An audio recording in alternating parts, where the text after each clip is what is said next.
go. We're going into the next part of our program here, and we're going to begin with a speaker who I had the opportunity to connect with her before our event, and it was really wonderful to get to know a little bit more about her work and how powerful what it is she's going to be presenting today is so perfect timing for where we're at.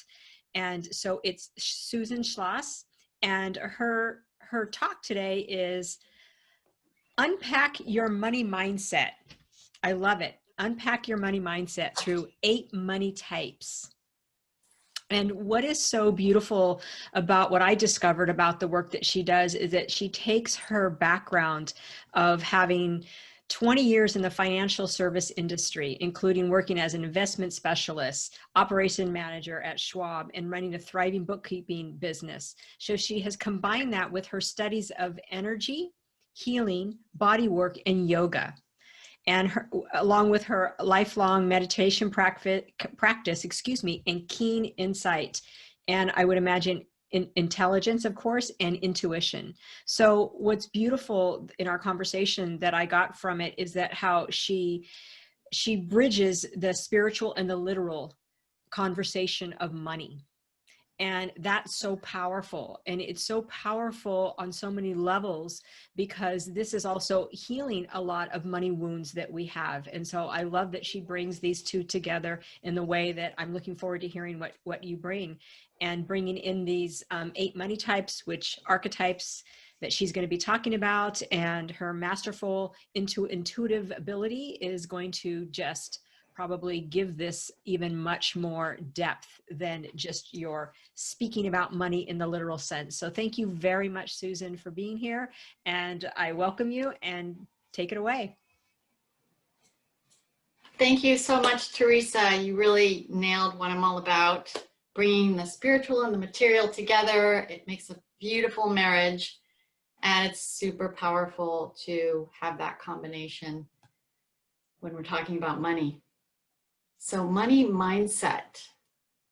I'm excited to talk to you about this because I want you to be open to receiving money in your business so that you can achieve your vision of reaching more people with your gifts. It's so important. And I want you to be able to pay yourself abundantly from your business so you can create the life that is in alignment with your values and your passions. You can be surrounded by the beautiful things that really lift you up and have the kinds of experiences that bring you joy.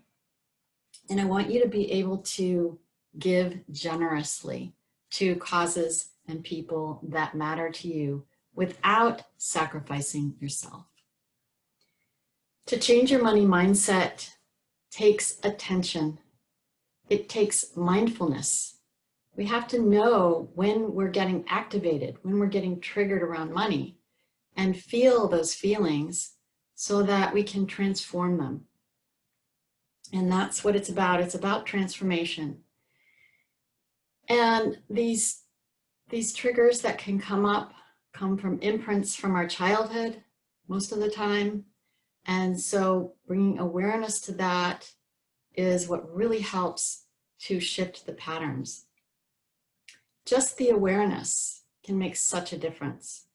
The money archetypes that we're going to be talking about a little bit later really help to bring those patterns into conscious awareness so that you have the opportunity to make more choice around how you are making decisions in your money life. I think of this also as money heart set, and that's where the spiritual part comes in. When I brought God into my money life, everything changed. And I call it God, you can call it the universe, you can call it nature, whatever you want, but opening our hearts and bringing the heart into the whole money conversation really allows for a sense of trust, a sense of relaxation, to be in a flow with abundance and keep that open. So it's really a crucial piece of this whole conversation. And I've created 10 practices for keeping that connection that I'll be sharing with you later. We are in challenging times. Tanya laid that out so beautifully for us earlier today. And we're being required to be more resilient than perhaps we ever have been. And in the best of times, money is a difficult conversation to have. We really don't talk about it in our culture. Even with people who are close to us, it can be difficult to talk about money because it can be a triggering area. And so what I'd like to do today with you is create a sacred space for this conversation so that you can let maybe a new level of awareness come up, so that you can share openly if you're comfortable doing that, maybe be a little more vulnerable than you normally would be on the subject. And we're all business people. We want to uphold our image. And the truth is that we are human. We all have our challenges. We all have our strengths. And so can we normalize the conversation? That's what I want to invite. Having a place where it's okay and safe to talk about money.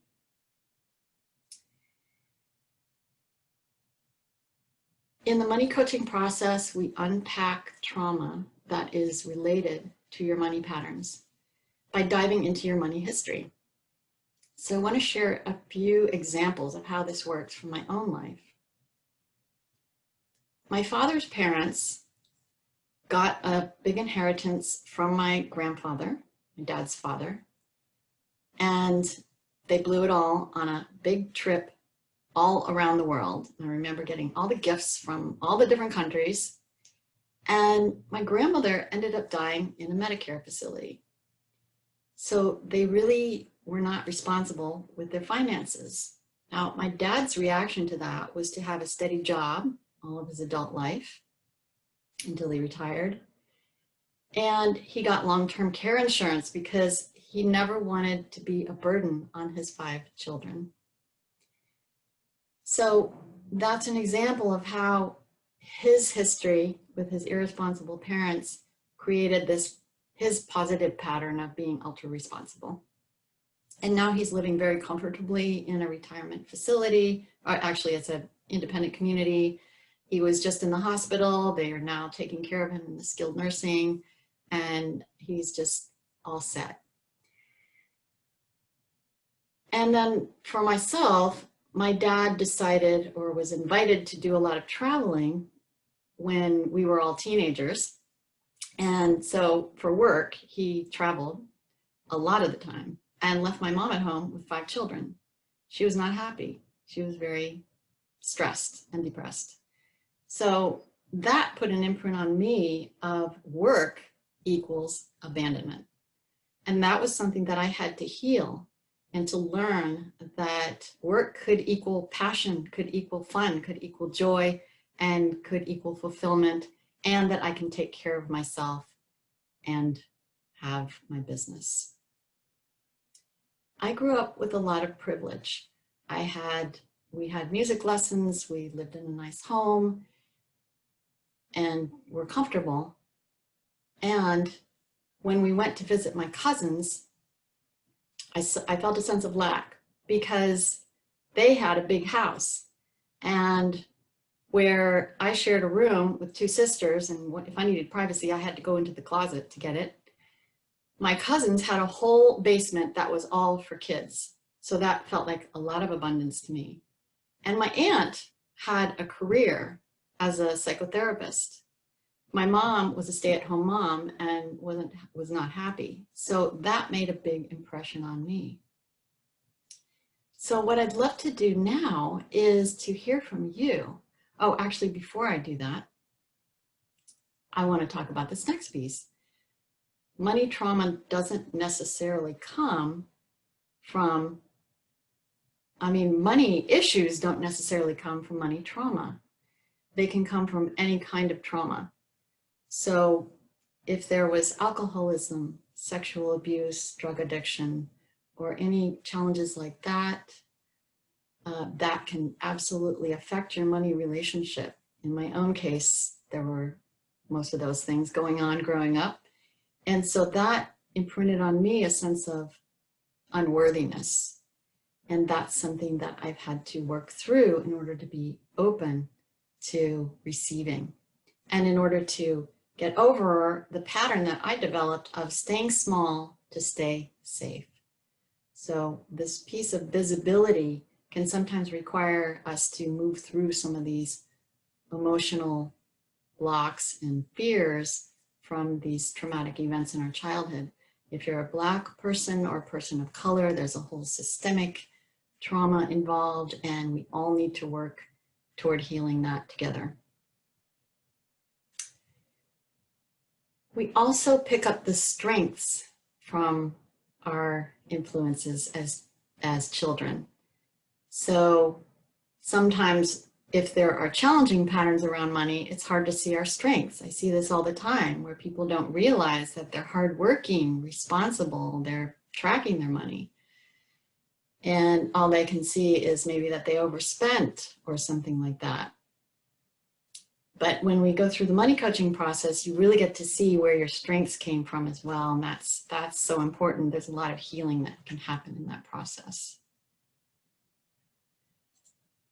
Now, I would love to hear from you. Did this stir anything for you around memories from childhood, or did you have any ahas? And if you did, please write something in the chat and just take a minute here to hear from you on that.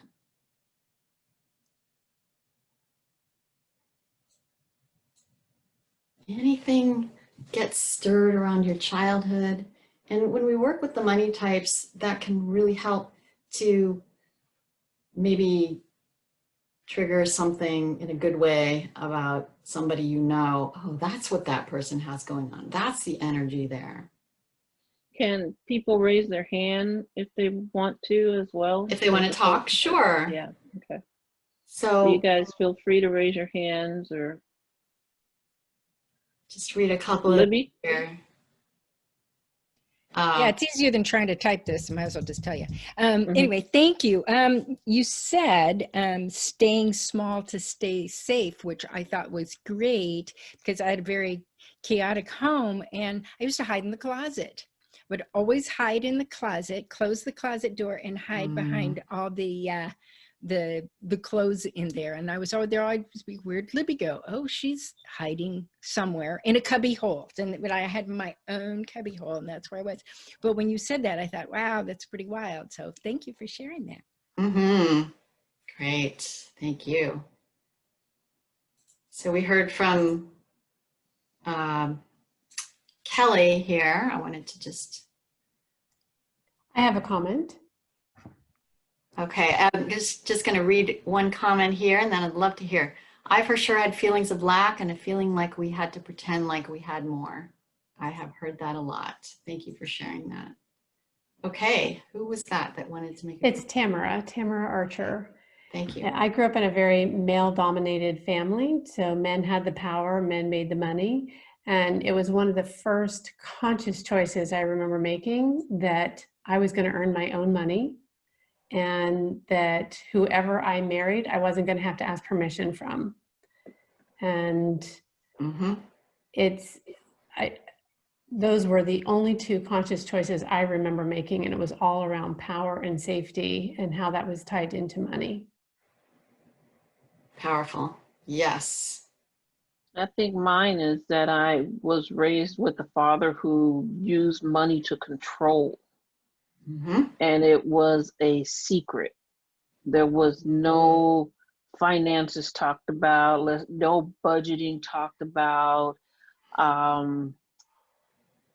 If we got a new vacuum cleaner, we didn't talk about it with nobody. It was hush, hush, hush. And I think because a lot of it came from, if he could go and buy a new car, but with him being a minority in an all Caucasian workforce, if he drove his new car to work, they would think he had money and they would cut his hours.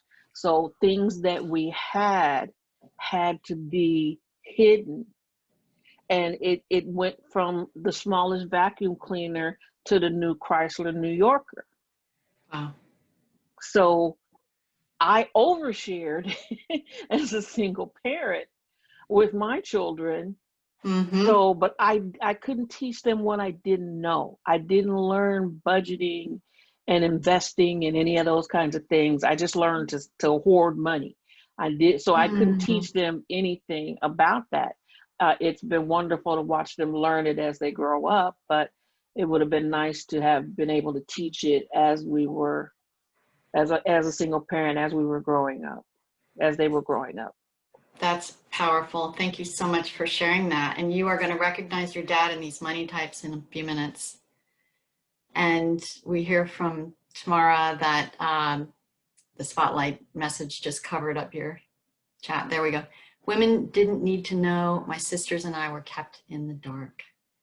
And then from Erica, privilege and stretching and getting over ourselves all resonates. Deep-seated stuff. Yes. Thank you, everybody, so much for sharing. So what I'd love to do now is give you an opportunity to dive into this whole relationship with money at a deeper level, do a little meditation. And so go ahead and get yourself comfortable in your meditation posture, feet on the floor, settle yourself in your chair, and tune into the breath.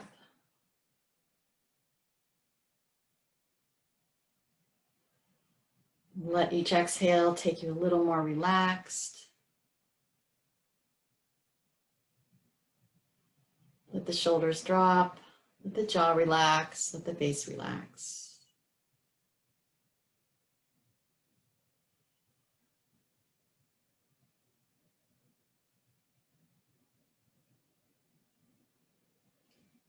Now I invite you to imagine that money is in front of you. In your mind's eye, money is before you. And it can show up in any way. Sometimes it's very literal, and other times it's some surprising image or an energy, whatever it is for you, bringing that experience of money in front of you. And as you do that, notice a few things. How comfortable are you being in the presence of money? Are there any feelings that come up for you?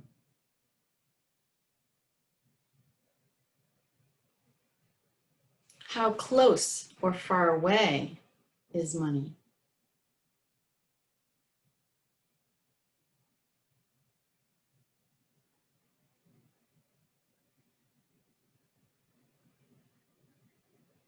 And just noticing what it's like to be in the presence of money. And then, is there anything that money has to say to you? What does money have to say to you?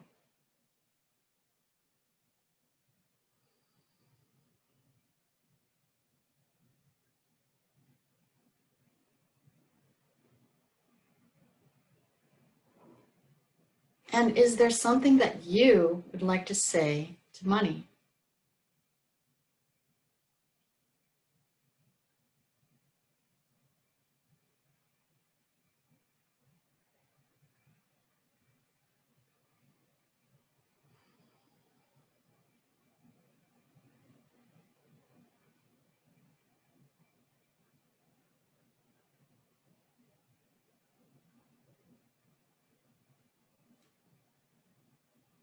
And now imagine that money is transforming into an energy.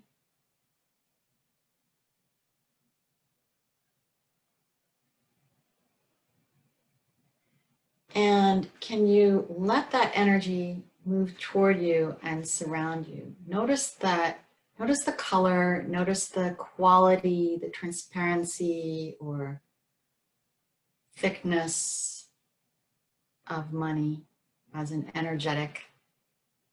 And are you comfortable letting that surround you?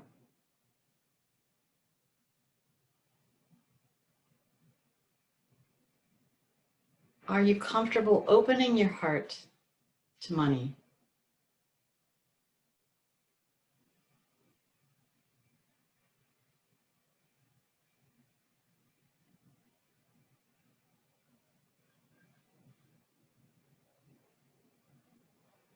Take a few deep breaths here, breathing in the abundance, the loving energy of money.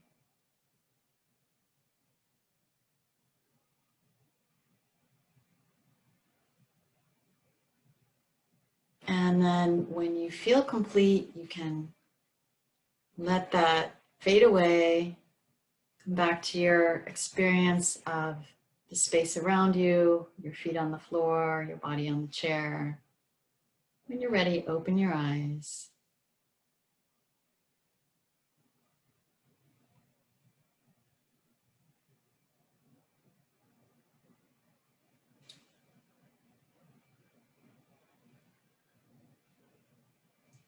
So what I'd like to do now is invite you to move into some breakout rooms and share anything you'd like that came up for you in that experience. And again, I just want to emphasize that we're holding this without judgment, with total compassion.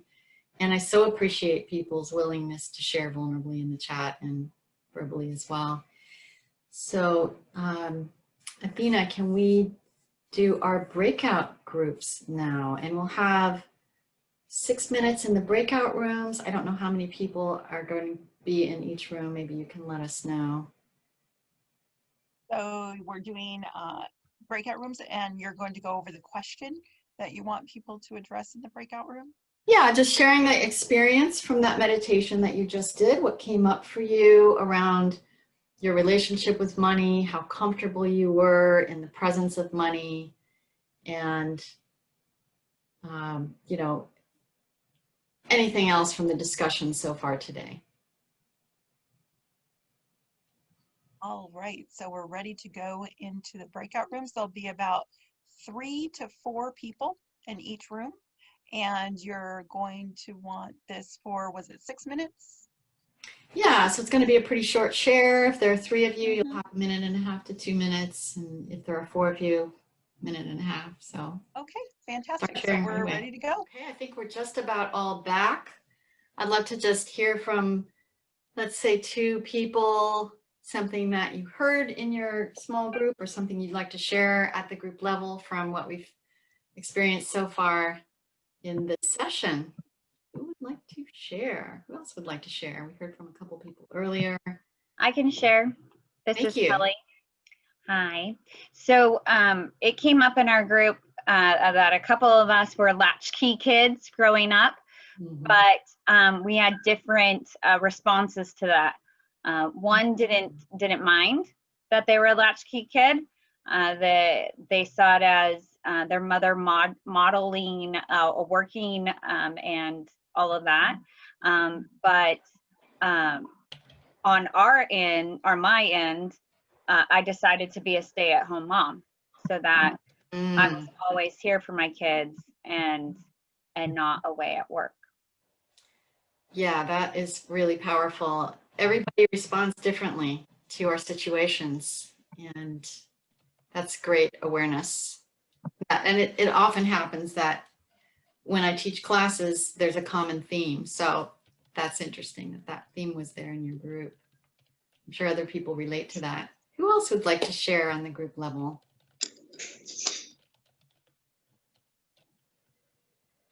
I could share.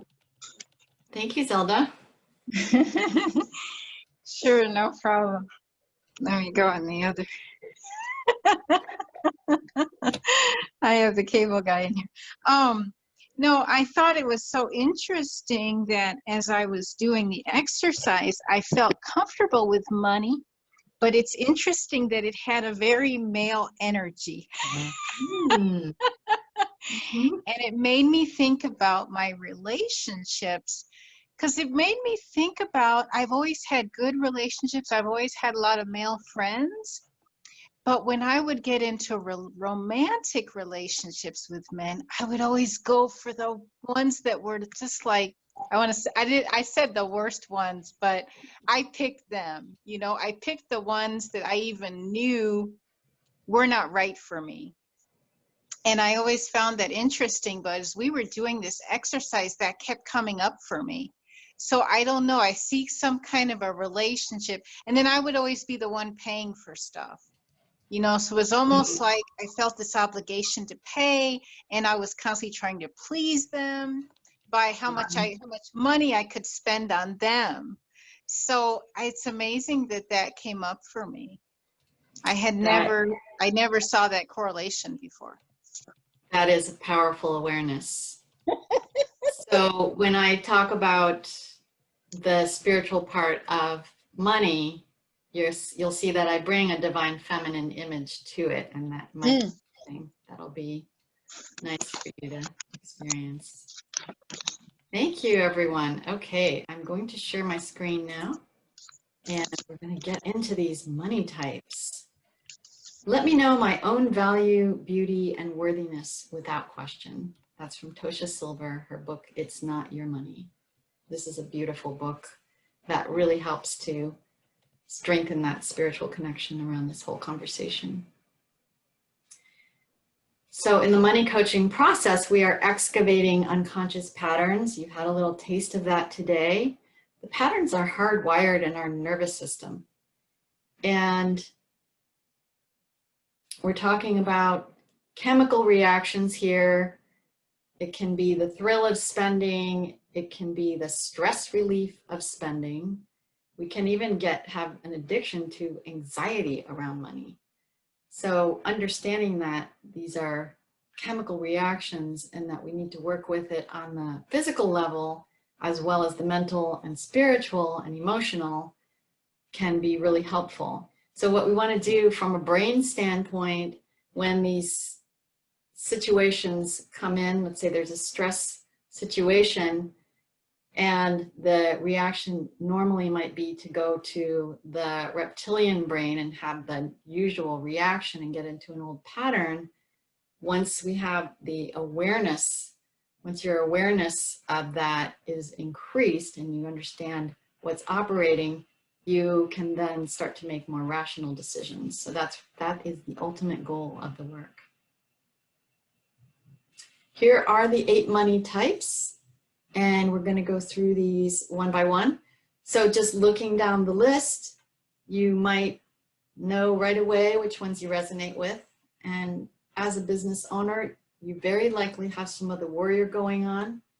And in a spiritual group of people, there might be some magician that you're also resonating with. And then the other ones can be some of the challenging aspects. So talking about the innocent, this is the young part of us who trusts the authorities at the expense of your own authority. There can be fear and anxiety that comes up around money, sometimes really intense anxiety with engaging with money at all. And there is a difficulty in confronting people. So this is something that we really need to overcome in business, to ask for money from our clients, to ask for people to pay us on time or raise our rates. The innocent can be very activated by things like that. So what helps the innocent is to take little bite-sized pieces. So if it's challenging to pay attention to your money, do a mindful money practice where you're spending a little bit of time every day just going to your bank account and seeing where things are. And then over time, ultimately, you want to be able to really start to track and have a lot of clarity in the different spending categories. But as a baby step, just engaging a little bit every day can start to build that confidence that you can do that. Here's a testimonial from Katie Nelson. From anxious and depressed to confident and vibrant, Susan's coaching helped me completely heal old wounds and childhood programming around money. Katie had high anxiety in dealing with money at all, and she started with that mindful money practice. And her huge win recently was that she bought a condo. She negotiated a loan with her parents for the down payment. She worked all of those adult steps that are required for doing that home purchase. And she's just in a completely different place than she was a year ago. The victim. This is a part of us that can come up really easily right now if your finances are affected by all that's going on. And Tanya was talking about kind of going into that for a few days, the pity party. And so having compassion for this part of ourselves when that feeling comes up, knowing that it's a young self that's triggered, and rather than pushing it away, which would be the tendency, because you never want to feel like a victim because it doesn't feel good and it doesn't feel empowering. But the important step to get it out of it is just to be able to see it and give yourself some love around whatever's going on. If you notice that you're repeating a story about something, whether from the past or more current, a situation that you feel is out of your control, that can be the victim coming up. And so a great antidote for the victim is forgiveness. This is a beautiful Hawaiian prayer. I'm sorry, please forgive me, thank you, I love you. You can repeat that for yourself and anyone else that you're feeling you need to clear some energy with. The martyr. The martyr is that part of us that comes up around taking care of others at the expense of ourselves. And one of the reasons that you might get into a pattern like this is to feel in control, because in business, we know how to do things, and sometimes we know how to do them really well. But as Katerina was saying earlier, you can't do everything yourself. We have to learn how to delegate. Otherwise, this martyr is going to be coming out and start to feel resentful. So if you start to see resentment cropping up, this could be the martyr coming in. And what the martyr needs is to know your own needs and know your own boundaries. The fool is the one who lives for today, happy-go-lucky, very comfortable taking risks. And we want to have a little bit of this. We want to have optimism and adventurousness, but sometimes it can become irresponsibility and not being able to really rationally think through spending decisions. So there can be some compulsive spending that comes up with this fool money type. And one of my clients has a strong pattern of this. And so, and she beats herself up over it. So what we've done for her is to set aside a little bit of money each month for these areas that she's vulnerable in, and for her, they're beauty products and clothing. So if she's stressed after work, she might go online and buy something to make herself feel better. So she's going to put aside a little money each month, and she's allowed to use that money anytime that's sitting in that savings account. And so that's providing some structure for her where she can then feel good about spending on the things that she enjoys, but have a little bit of boundaries around it. The creator artist is the spiritual side of us or the artistic side of us. And the creator artist has a love-hate relationship with money. So if you are someone who's really ambivalent about money or has some ideas that money's bad, maybe you got that from somewhere along the way, this can really put a little damper on receiving. So we need to really heal that and understand that money and spirituality can live happily together. There are some very positive aspects to the creator artist that we want to have: the authenticity, the non-materialistic. I mean, it's fine to be materialistic, but you don't want to be attached to where if you can't have what you want or you lose something, then you're miserable. So this is where the creator artist can help. Also, our vision, our purpose, being aligned with our values. These are the positive side of the creator artist that we want to cultivate. Here's the tyrant. And Tanya, I think you might recognize this one from what you were saying about your dad. You might recognize it in yourself when fear crops up. Let's say Well, I've had times when if people didn't pay me on time, I get tense, or if I had a goal and I didn't meet it, I might beat myself up. So when you notice that you're being hard on yourself, that could be the self-tyrant. That's pretty common for women. And this is where attachment to money as our sense of security comes in. And so the tyrant needs to learn that our money and our material status is not where we get our sense of worth. And it isn't actually where our security comes from either. And that's where we need to bring in the spiritual aspect to know that we are taken care of, that we can trust that things are going to work out regardless of the ups and downs. This is from Carrie Jolia Steele. She had a strong tyrant going on, a lot of self-criticism. In Susan's coaching program, I experienced shifts that helped me receive more money in my business. My fear of success disappeared, and communication with my husband around money has improved greatly.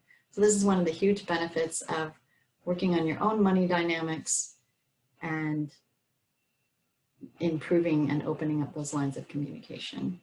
I recommend for couples that you have a money meeting every month to keep that flowing. The warrior. We want the warrior in charge. The warrior is that disciplined part of us. There is a drive for financial success. There is goal orientation. The warrior is generous because there is a balance there of being driven and also knowing that there is enough. There's discernment. And this is so important to know, to be able to pause and have discernment. The warrior is not afraid to ask for help too. That can be warrior action. And these are some warrior actions because I wanted to give this a little bit of extra room here. Saving is such an important warrior action that at whatever level you can do it is, I just really want you to do that so that you don't have to, in an emergency, use a credit card. And so you should have savings for your business, for things that come up on the business side, and savings for your personal as well. And I recommend having a prudent reserve on the personal side for emergencies, and then these accounts like I was talking about earlier for areas that are important to you: health, automobile expenses that come up occasionally, that could end up being a credit card purchase otherwise, vacations, household expenses that come up. So having those pockets of savings so you have a lot of clarity and you never have to worry about something coming up and not having the money to cover it. And tracking your numbers in our business, of course, this is super important. I see that I'm actually almost out of time, so I'm gonna continue here, but getting the help you need and pausing before spending. The magician. This is that spiritual connection, and this is the goddess Lakshmi from the Hindu tradition, and she just represents that part of ourselves that is open to the flow, open to giving and receiving. And these are the 10 essential prosperity practices that I offer in my workshops. And so I want to highlight Harriet Tubman, who's the beautiful combination of the warrior and the magician. She totally drew on her spirituality to achieve her goal of freeing as many slaves as she could. Such an inspiration. And here is my gift to you, a one-to-one money type exploration where you will gain insight into how your subconscious patterns are affecting your finances, understand how your money types are helping or hindering your prosperity path, receive personalized coaching to catapult your money mindset shift. So this is personal for you. You would take the money type quiz, and anybody's welcome to take that quiz. And we'll talk about your results and see where your strengths are, where your challenges are, and get some tips that are personalized for you.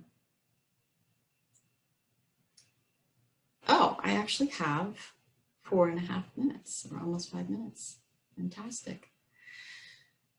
So let's open it up for any questions now. Any questions or insights that you got from those money types? Feel free to unmute yourself and chime in. Kelly Lloyd says Harriet Tubman is one of my personal heroes also. Yes. Did you resonate with any particular money types? And if not already there, if you could please put in the chat the web address for the quiz and for my calendar. So you can jump on my calendar right now and set up your 20 to 30 minute consultation just to talk about whatever is up for you around money. Erica. How do you get a chance to work with people who are low income or no income? I just would love to hear what you have to say about that. Working with that. Yeah, that's a great question. I do free or very low cost events, women's spirituality and money, and everyone is welcome to come to those anytime and get inspired. A lot of times I'll do those by donation. And that's something actually that I wanted to talk about as a warrior characteristic, is donating to causes that are in alignment for you. But thank you, that's a great question. And the money type quiz is a chance to get some coaching that is absolutely no obligation. Yes, Susan, your information is in the chat. Thank you very much.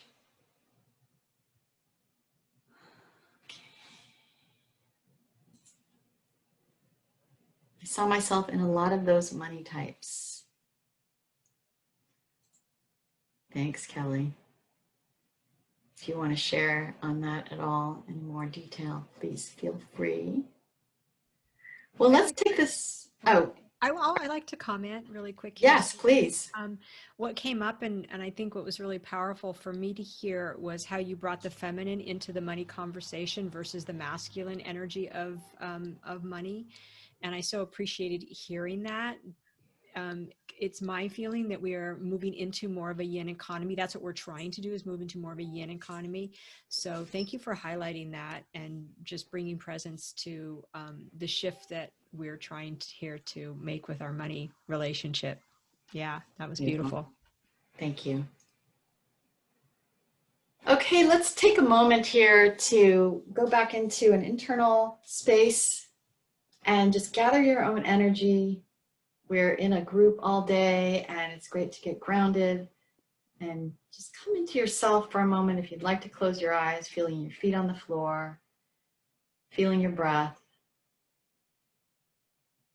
And I invite you to open your hands now and allow the energy to come in through the left hand, up the arm, through the heart, and out through the right hand. And see this circle of receiving and giving.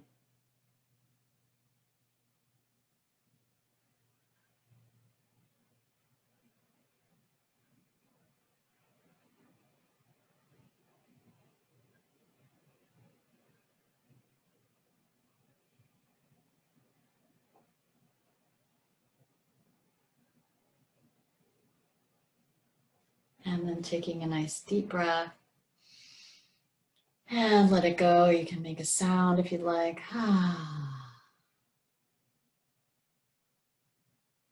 When you're ready, open your eyes. Thank you so much for your attention, for your openness, and please jump on my calendar anytime. I'd love to talk with you and support you in your money relationship in any way that I can.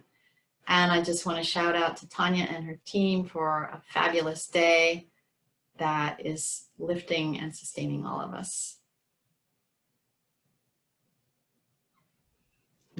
Wonderful. Thank you so much, Susan, for that. Susan, are you doing a breakout room, or that breakout room was just during the duration of your talk? I am available if anybody wants to talk to me personally now. Feel free to raise your hand either in the participant window or visually, where I think it might be easier to find you if you do it in the participant list. Okay. And I'm happy to talk to anyone if you'd like to have a chat right now. Okay, thank you. And so all of Susan's information that she shared with us is in the chat, moneywisdomcoach.com. You can get on her calendar and you can take the quiz. If you don't want to get on the calendar quite yet, take the quiz, see where you end up and what your money type is there. So thank you very much, Susan. Ooh, all right, bravo. Okay. So Here yes, we if go. anybody wants to go in the room with her, just go ahead and raise your hand. Yes, and thank you, I can do Athena. that. Mhm. Yeah, just raise your hands. Okay, so here we go. We are going to move forward with our next speaker. And our next speaker is Libby Jason. And I don't personally know her, but I have to say, when we first came on early this morning and her picture came up and I saw who she was and what she did, I'm like, oh, of course. You can just feel and see the beauty that is in your space here. So thank you, Libby, for sharing that beautiful space that you have. It's just really wonderful. So Libby, you're welcome. So Libby is a speaker stylist. Libby works with entrepreneurs and business professionals in the style department so they can up their game in the profit department. I love that. Her focus is to transform women so they can show up with credibility, attract clients they want, step into their power as a leader in their industry and on the speaking stage. Libby is an exclusive stylist for a 7 million business owners mastermind. Libby holds a bachelor's degree in business, previously owned a fashion boutique in Newport Beach, California, and has a 22-year background in skincare and cosmetics. Libby also owned a tabletop design company for 13 years, servicing high-end referral clients only, such as baseball's Mark McGwire and music Destiny's Child, and California governor and senator staff cabinet members. Her philanthropic work, I know it's hard to say. I'm not saying that right, but hard to it's say, like a it's tongue okay. twister, I is don't. Second Chances Animal Rescue. Right. That's wonderful, marvelous. And I just want to say, I love what you do. I love how I just want to express how important it is for us as speakers, leaders, entrepreneurs, that our style resonates with what it is that our work is. And, that connection, that resonance is so important. Yeah. And that's what I'm feeling, thinking that you do. So. Well, you're right. Good. Thank you so much. Thank you. You're welcome. You're welcome. Let me get my little timer here. Good. Well, first of all, thank you so much. This is a great event. I hope you are all learning some wonderful things.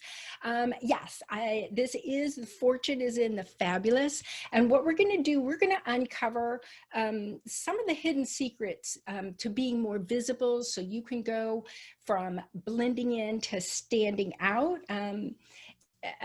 Katerina talked about being visible and how important that is. And as far as like being invisible, I would tell you, I definitely know how that feels. I was like 13 years old, and I remember going into yet another school. And just to give you some context, my family moved around a lot, and we weren't in the military or anything like that, but we just a little chaotic, so we moved a lot. And by the time I was graduated from high school, I had gone to 16 different schools. And I was always the new girl. I really never felt like I fit in. I had super frizzy hair and really thick glasses and crooked teeth. And I thought, well, I can't fit in with the pretty girls.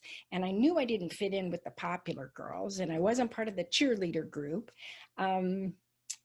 academically, I never really felt like I was that smart. I think that skill set kind of skipped a generation and it went to my dad and some other people. So I didn't really fit in there. And sports, I would say I was probably a better observer than I was a player. But here's the truth. I wanted to do things and I wanted so much to be included, but I was afraid I'd just make a fool of myself or I'd be embarrassed. And you know how it is when you're growing up. I mean, it's just, I didn't want to be rejected. And I just wanted so much to belong and be accepted. And actually, this experience can go into, adulthood. I have a client of mine who she told me that when she was in business meetings, that she'd have all these conflicting feelings. She would want to speak up. She'd want to voice her opinion. She'd want to say something and she'd want to step up. But then at the same time, she held back. She held herself back. And I wonder how often do you start to open your mouth and then you stop yourself? Maybe because you fear you're going to make a fool of yourself or you'd be embarrassed. It happens. And if so, I want you to consider what this is costing you. What is this costing you, not only in your business, but in your life? So clients come to me all the time and they say that even in their adult years, that those deep feelings of not fitting in, not being included, that those are still show up, whether it's in the boardroom, whether it's in a Zoom room or a meetings or anything. And some women have truly not only lost promotions, they haven't even been considered for a promotion or for leadership. And for entrepreneurs, you're missing crucial opportunities and it's affecting self-esteem. And we did talk about some self-care, and ultimately it's affecting your income. So have you ever had any of those feelings for yourself? I know I could definitely relate. A lot of personal development is what I went through. I had coaches, I had mentors, I had a lot of different people that really helped me considerably. And what I found is that I am a very creative person. And I wanted to be able to express myself in a creative way, but I didn't allow myself to do that. And so what I found was to just let the true person come out so that I could feel confident and I could feel powerful and not be cautious and afraid and just like, one of those. I wanted to be a powerful woman. So I did a few things that I think helped a little bit in my journey. I ended up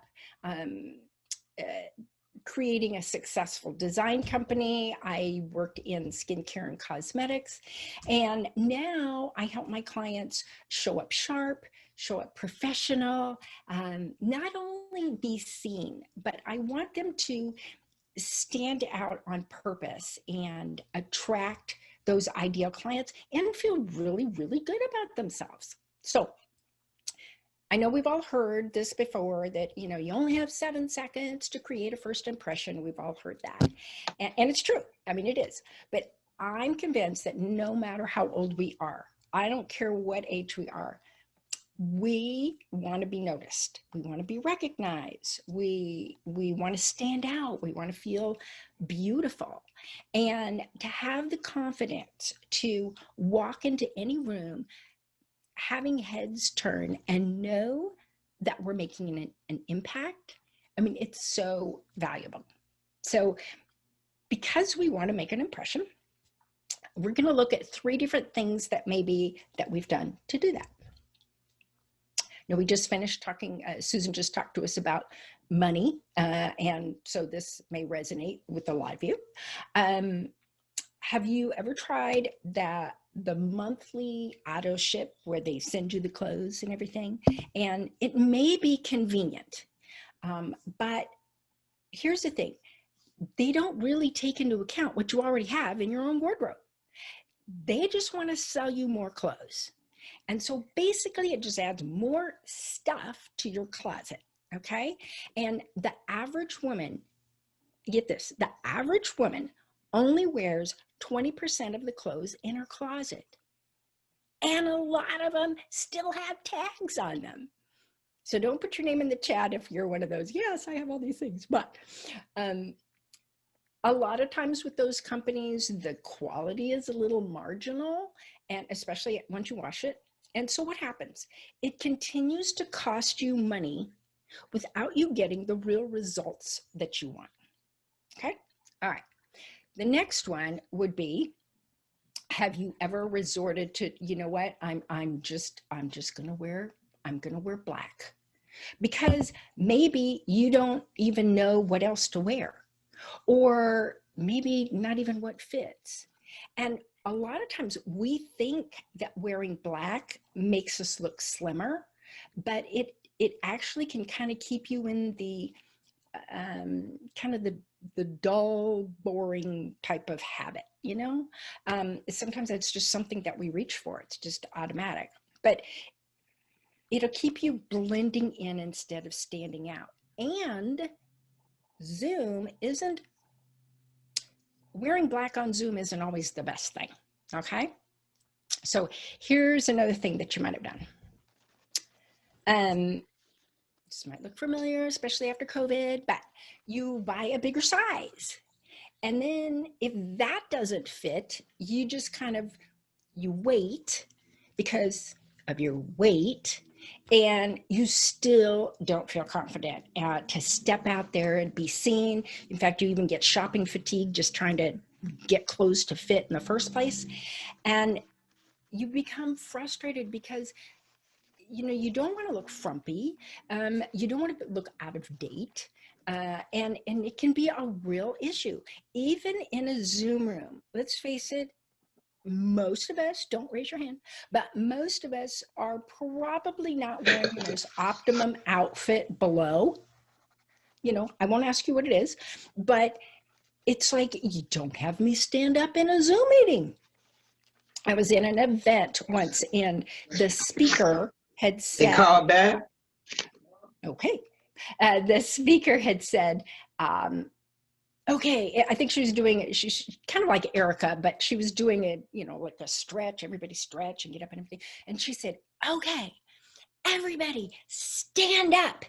And you could tell that the people on the screen were like, yeah, I don't think that's going to be a good idea because you don't know what's down there. So if you think that you can't look terrific and be comfortable, I have to tell you, yes, you can. Absolutely. So, and then there again, you'll see these women at a 7 a.m. network meeting that look fabulous. Every hair's in place. It's amazing.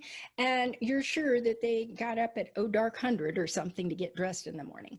And here's what happens. We're women, and sometimes we start feeling really self-conscious or really intimidated and think, oh my gosh, what if she sees that I'm really a hot mess? I don't even want to turn the video on. Right? So what do? Well, here's something I created. It's called The Fortune is in the Fabulous, and it's a proven success system I've designed to give you a signature style, attract more clients, and so that you can show up not only in person, but virtually, and so that people feel your warmth and your radiance and who you really are. So in the short time that we have today, I'm going to walk you through a very specific exercise. And when we're finished, I'll let you know how we can move forward together. Okay? All right, I said that I have this system. So step 1 in the system is to identify your shape, your body shape, your fit, your proportion, and all that. And that is the style foundation. However, But today, what we're going to do first, before I do that, is I want to share you my most favorite step, and that would be color. So here's a fun little exercise. I want you to grab your phones. I know they're close by you. I know they are. And I want you to take a selfie of your eyes. Now, we all know how to take selfies. And, it's kind of, the middle of the day. Well, where I am, it's the middle of the day. So you should have some pretty good light. I want you to take a selfie of your eyes. Then go back into the photo, zoom in on your iris, and I really want you to take a look at that. So take a couple of minutes to do that. Move this little thing that I don't want over here. I don't know why he's there. You'll notice when you look at your iris, there are little flecks of color in there. And you may say, oh, I have brown eyes, so I have no color. And yes, you do. They're in there. Those little flecks of colors are in there. So I want you to really notice that, because did you know that I would say that most women would say, oh, I know what colors look good on me. I mean, I look good in jewel tones or whatever. But did you know that you probably have over 30 colors that you have that would look so flattering on you? So just think, if you knew all of them, how much more variety would you have in your wardrobe? And do you know what colors look best in person, on a Zoom call, or in a headshot? Because they're not necessarily all the same thing. So the one other thing I want you to look at is when you're looking at your iris, you're going to see there's a little dark ring around. Like I'm doing this like as if, you can see what I'm doing, but the dark ring that's around your iris, right before it goes into the sclera, which is the white part, that dark ring is your version of black. You may have at 20 said, hey, I can wear like a jet black and it looks great. But then as we age, and hey, guess what we do? It's like, wow, that's like a little, it's a little too stark. So keep in mind, that's your version of black. So you may need to, if black is a great color for you, you may want to tone it down. Okay, so take a look at that. All right, I'm going to give you a couple other examples of the impact of color for you. So I'm going to show you a picture of a woman. She was at, I think it was the 2019, maybe awards. Beautiful woman, beautiful dress. Unfortunately, the color of the dress and her skin tone didn't do too well. You can see she just kind of blends in. That color just doesn't work for her. And there was another event, not this one, but a different event where a woman similar to her chose a different color that was more flattering. So I'm going to show you that. See the woman on the right? Can you see how one that her skin tone just washes out, but the other one, her skin tone is so amplified and it looks so much better, right? Okay. Choosing the impact of color is not just only in your clothes. I mean, clothes, absolutely, but it can go into your makeup and your hair and all different kinds of things, because especially when we're working from the waist up, that's how people are seeing you, right? So in this next example, here's a client of mine, and she loved pink. I mean, she loved pink, which, okay, that's not your shade of pink. And you can see how that color and her skin tone, it amplifies how ruddy her skin tone is. And her hair is, just kind of plain. I said, look, we need to punch this up a little bit. So we did a few different things. First of all, we went to more autumn tones with her. It just made her come alive. Can you see that? Can you see how that's different for her? And her hair, we punched up her hair, so her hair looks amazing. So there's a lot of different things that we can do with that. So remember I said that the first step is identifying your shape and your body shape. Okay. Here's the thing. Fat, tall, or skinny, style is not about having the perfect figure. You don't have to look like Barbie. In fact, you probably don't. And you may think, well, yeah, but there's people that have an hourglass figure. And let me tell you, after COVID, I think there's a lot more hours in there than there probably was before. Did you know that 91% of women are dissatisfied with their body? 91%. That's a lot. Here's the thing. It doesn't matter what your shape is. It really doesn't.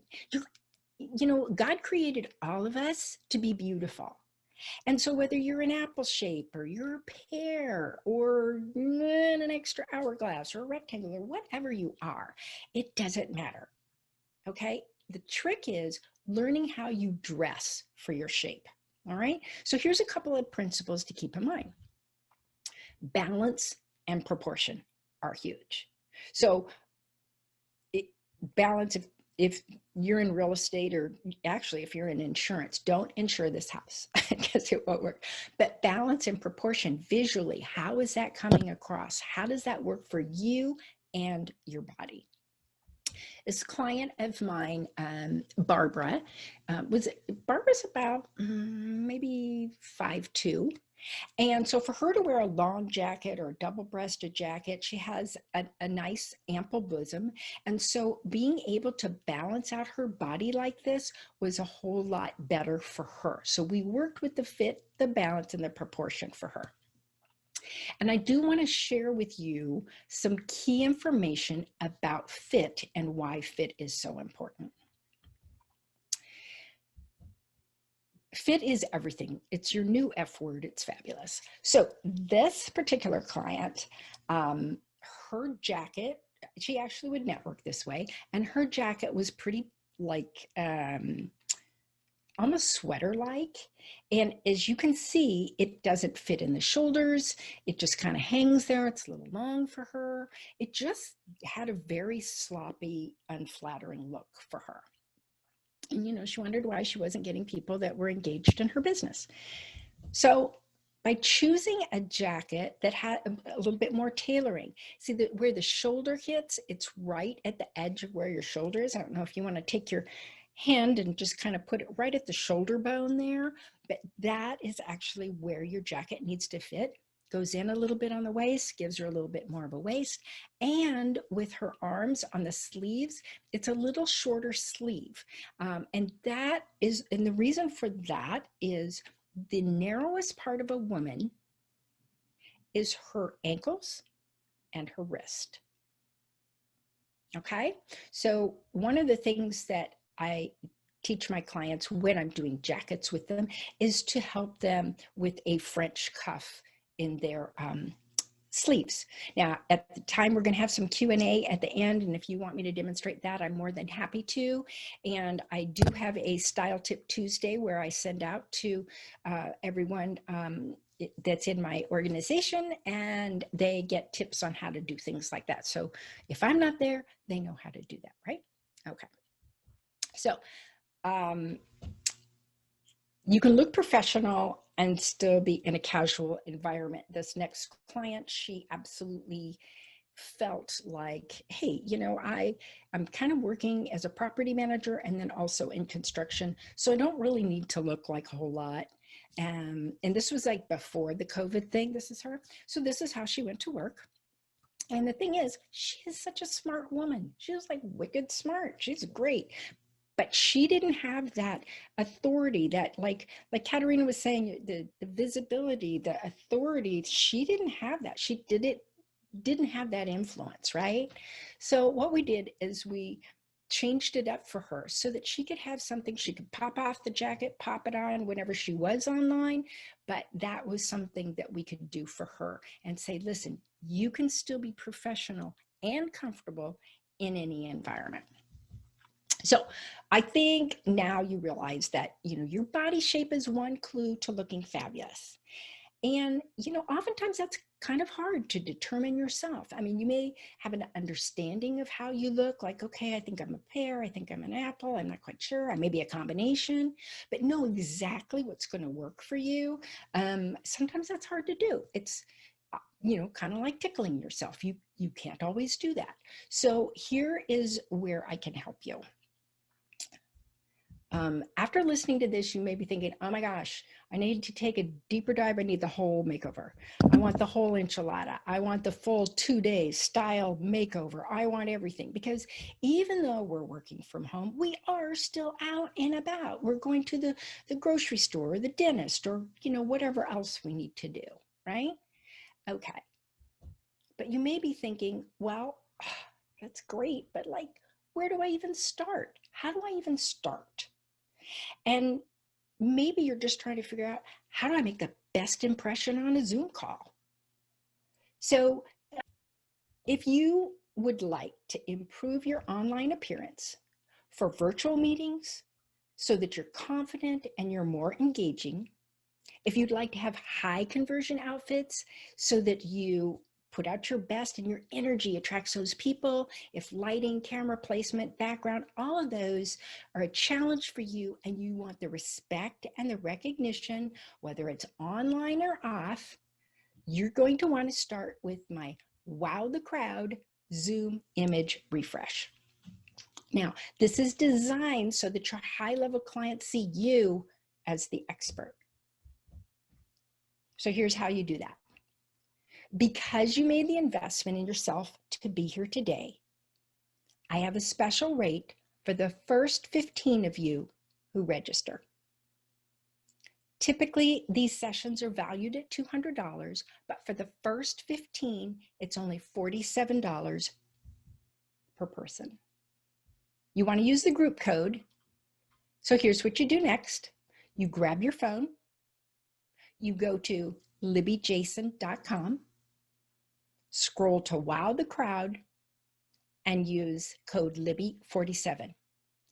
This code is only good for the first 15 people.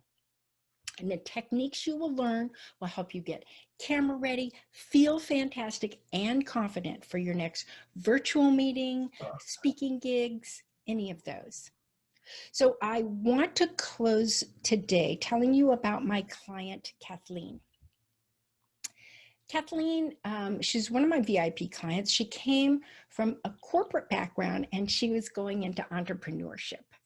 And she told me she felt like she was kind of stuck in boring conservative and she needed a whole new look.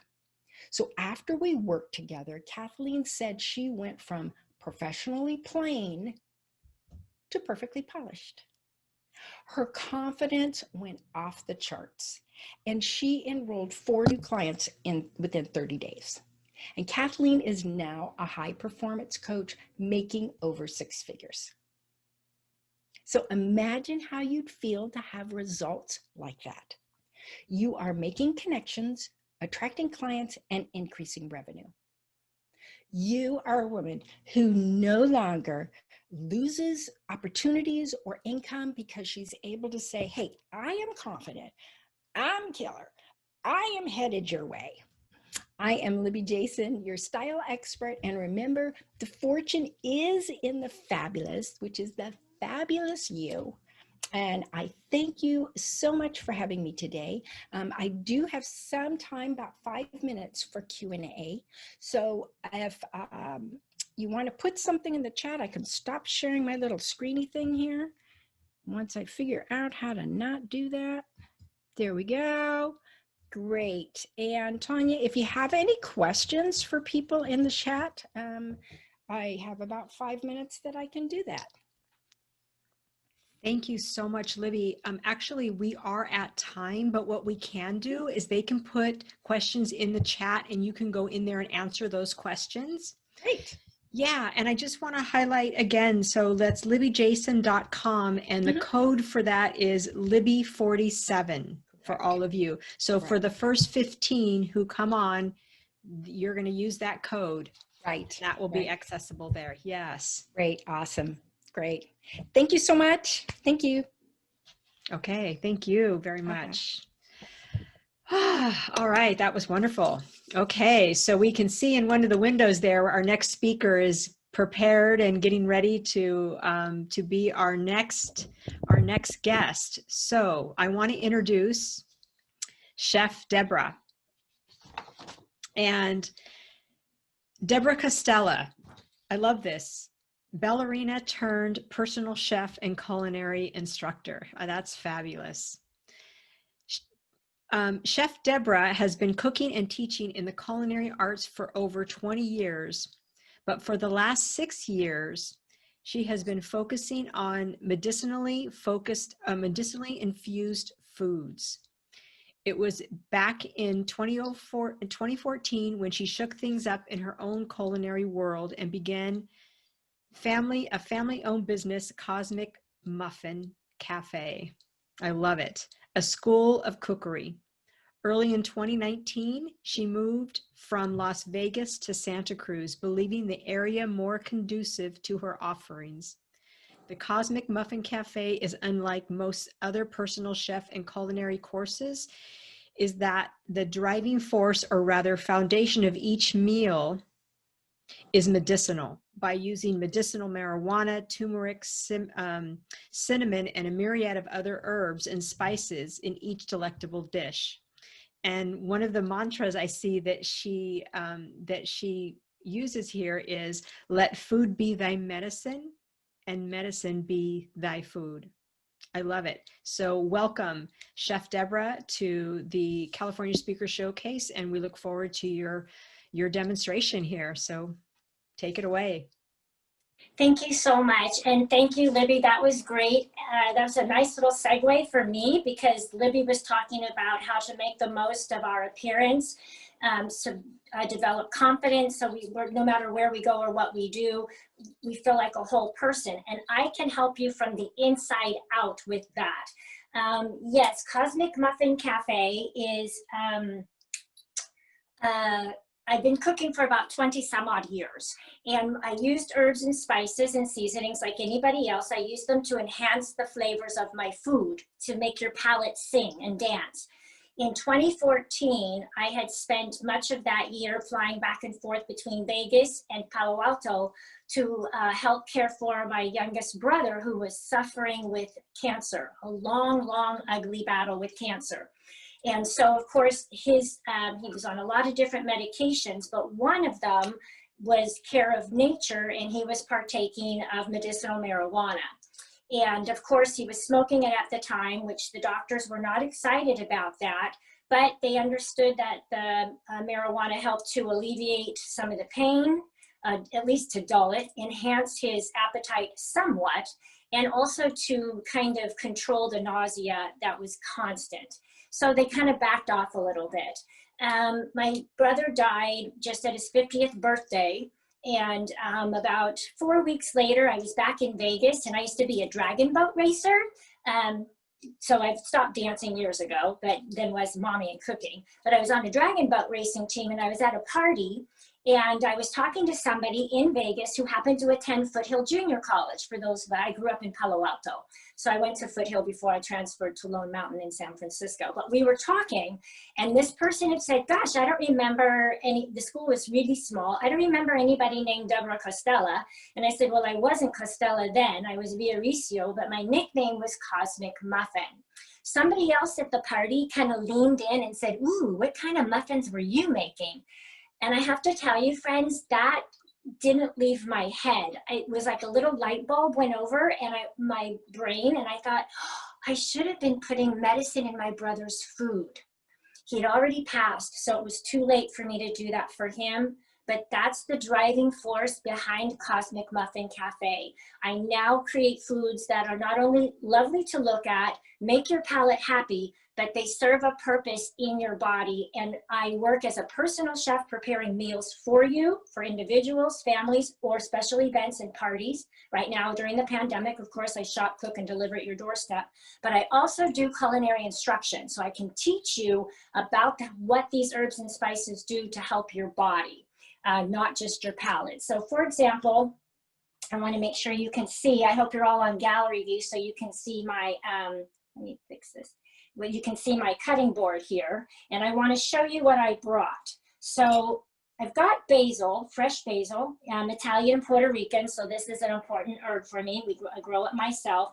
Basil is a wonderful, like many of the herbs and spices, it's an antioxidant and an anti-inflammatory.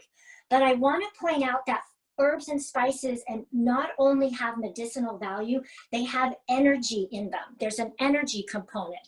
And the energy associated with basil is actually good wishes and love. That's not too hard to believe because it's so fragrant and beautiful. I love it. So that's basil. I'm going to grab my rosemary, also from my garden. Rosemary is actually also wonderful in antioxidants and an anti-inflammatory, and it boosts the immune system. So this is great to use. Her energy, Rosemary's energy, is fidelity and love. So you want to think about what these herbs and spices are going to bring to your dish when you're choosing to use them. Right here, I'm going to show you. Let me move this out of the way. I have ginger. Of course, we all know gingers are great for the digestive system, okay? It helps us to, it calms an irritable stomach, alrighty? But her energy, the energy of ginger is civility, strength, and traditions. That's ginger. I love it. I'm going to show you right here some of my spices that I have. This one in front, cinnamon. This is wonderful. Cinnamon is I think all of the herbs and spices, they really do serve as antioxidants and anti-inflammatories, which is wonderful. I'm glad. But cinnamon also helps to lower our blood sugar levels. Her energy, warmth, and soothing. That's why we see so much cinnamon in our foods and dishes during the fall, alrighty? Here I have some cumin seed. Cumin is wonderful. It's a rich source of iron, surprisingly, and also serves as a helpful spice for those dealing with diabetes. Her energy, magic, and health. Up here, turmeric. Okay, everybody's excited about turmeric right now. You can't go into a store without seeing turmeric. I'm kind of over it. However, that's not completely true because for the last 15 years, I grind my own coffee beans and I put a pinch of cinnamon because I like the flavor and I need to start my days out smooth and warm, and turmeric. Turmeric, in addition to all the anti-inflammatory and all that you know about it, turmeric is wonderful for slowing the growth of plaque on our brains, which is what lends to the onset of dementia. So I put a pinch of turmeric and ground turmeric and cinnamon in my coffee grounds. Right here in the center, this kind of really light, looks like sawdust, that's coriander. We get that from the seeds of the cilantro plant, okay? Coriander, nice and used a lot in Indian cuisine, a nice earthy flavors to it. It supports your liver. That's what coriander can do for you, both fresh and dried. And also colon function, supports brain health. Her energy for the coriander is I said magic and health. Over here, I have lavender, culinary lavender. You can't, if you're growing lavender in your yard, you can't just go and pull some lavender to put in your food. It has to be culinary, all right? Because you want to make sure that it was grown without any chemicals in it. Lavender, I love lavender. Again, very soothing, very aromatic, and again, a love associated with love. The green one right here is dill. I'm big on dill. I don't think people use enough dill, both fresh and dried. Really vibrant, gives some nice high notes to your food. Dill, it aids to alleviate certain digestive issues, also freshens your breath. So if you're eating it raw, like curly parsley, I don't think curly parsley adds anything to food, but it does freshen your breath. And dill's energy is safety, security, and courage. So think about that when you're adding these different herbs and spices to your foods, alrighty, to your dishes. I'm gonna move this out of the way right now.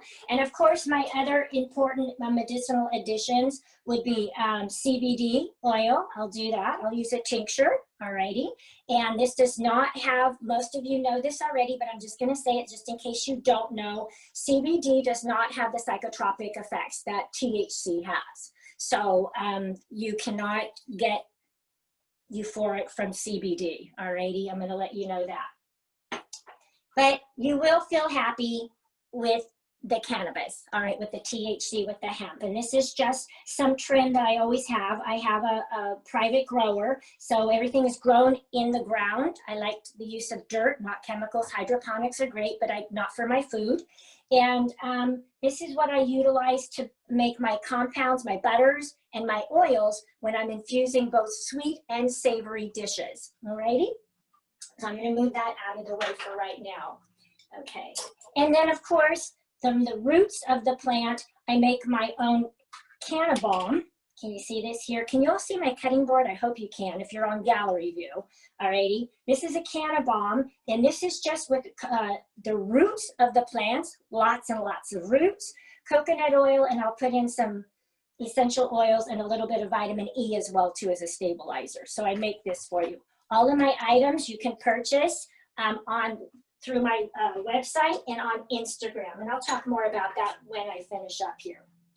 Today, I'm going to do a quick demonstration for you on what we have on hand in the cupboards and in the refrigerator to help our skin and our hair. I think I want to remind people, because I forget sometimes myself, that our skin is what is our largest organ, and it's also very porous. Whatever we put on our skin is going to go into the body. So you want to remember that. This is not just going to have a great filtering system, even though there's 7 layers, right?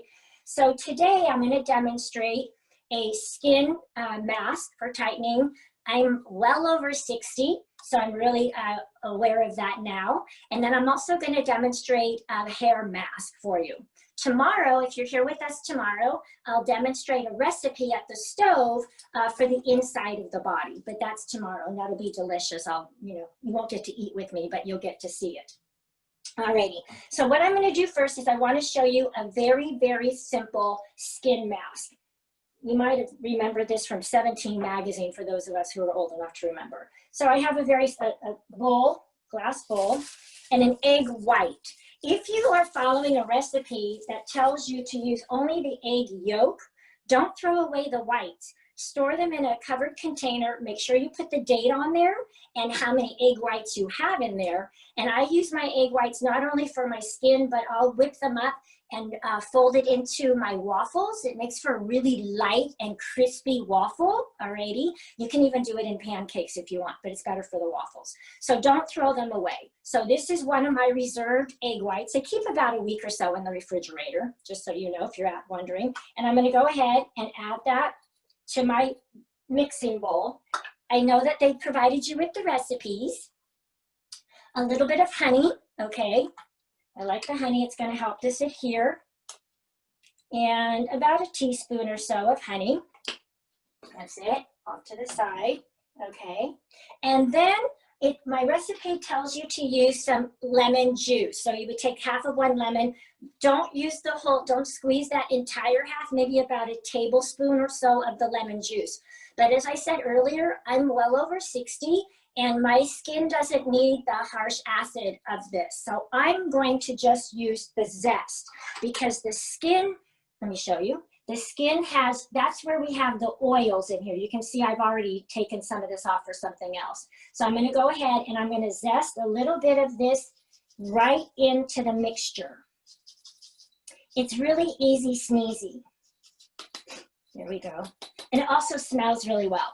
If you want to, you can add some essential oil to this for some fragrance, but that's not necessary because you're not wearing this for that long. And as I said, the oil from the scent from the lemon is really, really, really nice. So you're gonna go ahead, I'm gonna go ahead and I'm just gonna whisk this up just to mix it together.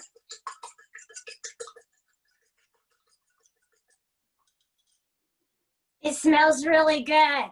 Okay, yeah.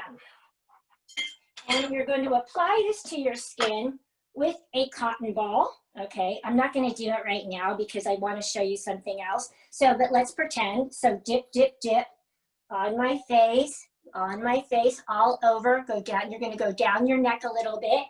Make sure you don't get egg white in your mouth or in your eyes. The honey will help you with that, so it won't be quite as runny. It's the honey makes the mixture a little more viscous for you.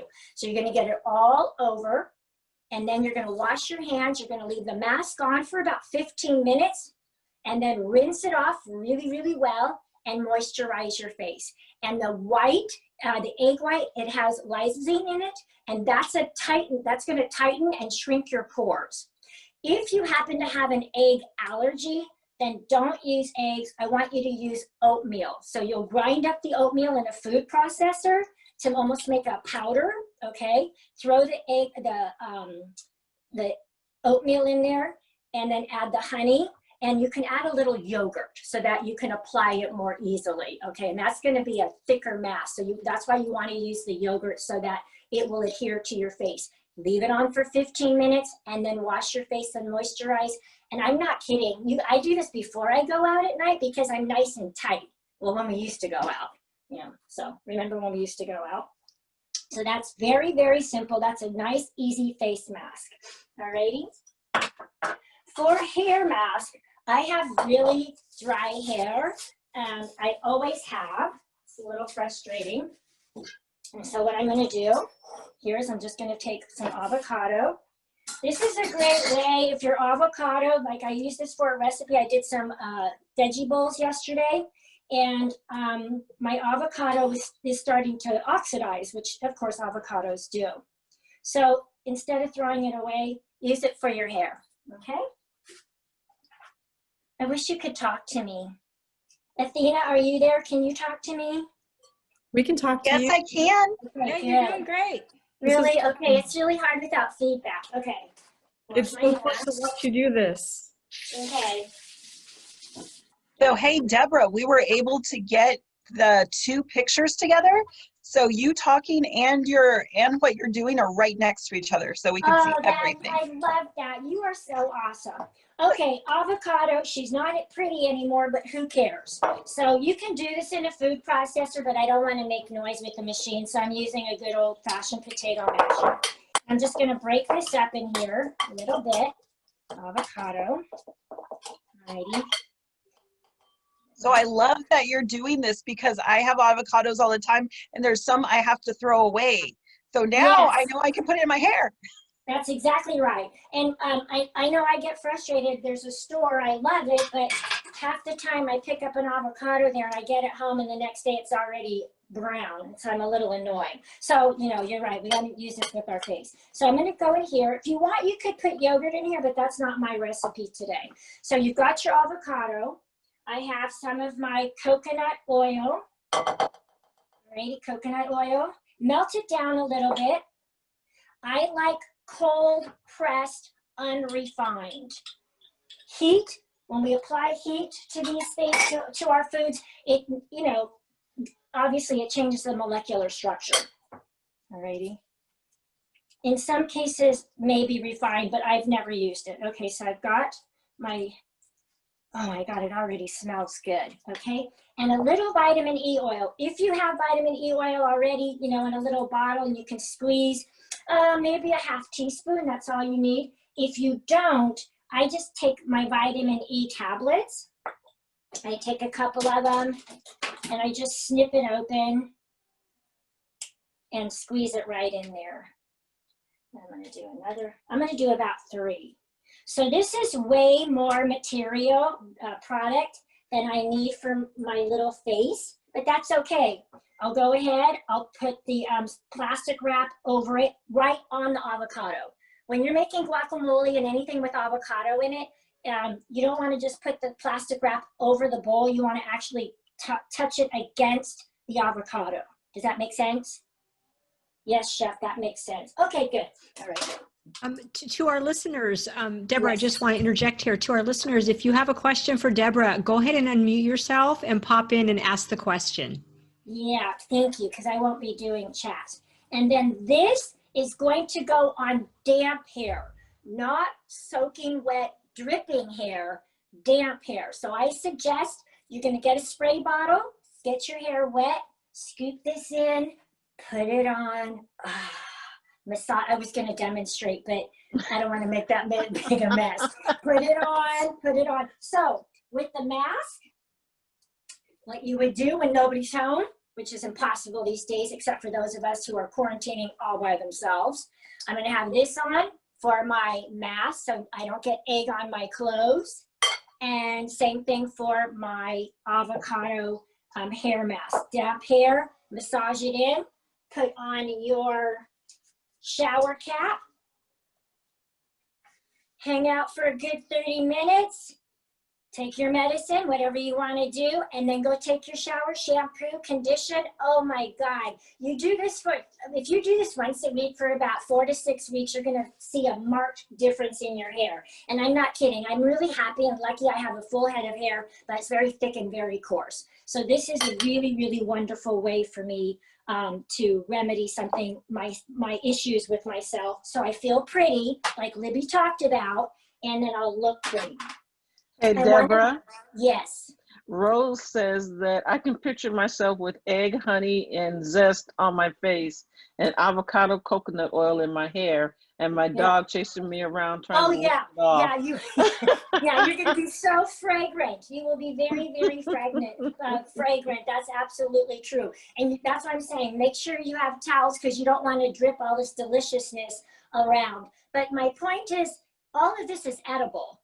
All of this is edible. So all these other products that we're putting on our skin and in our hair, I wouldn't eat it.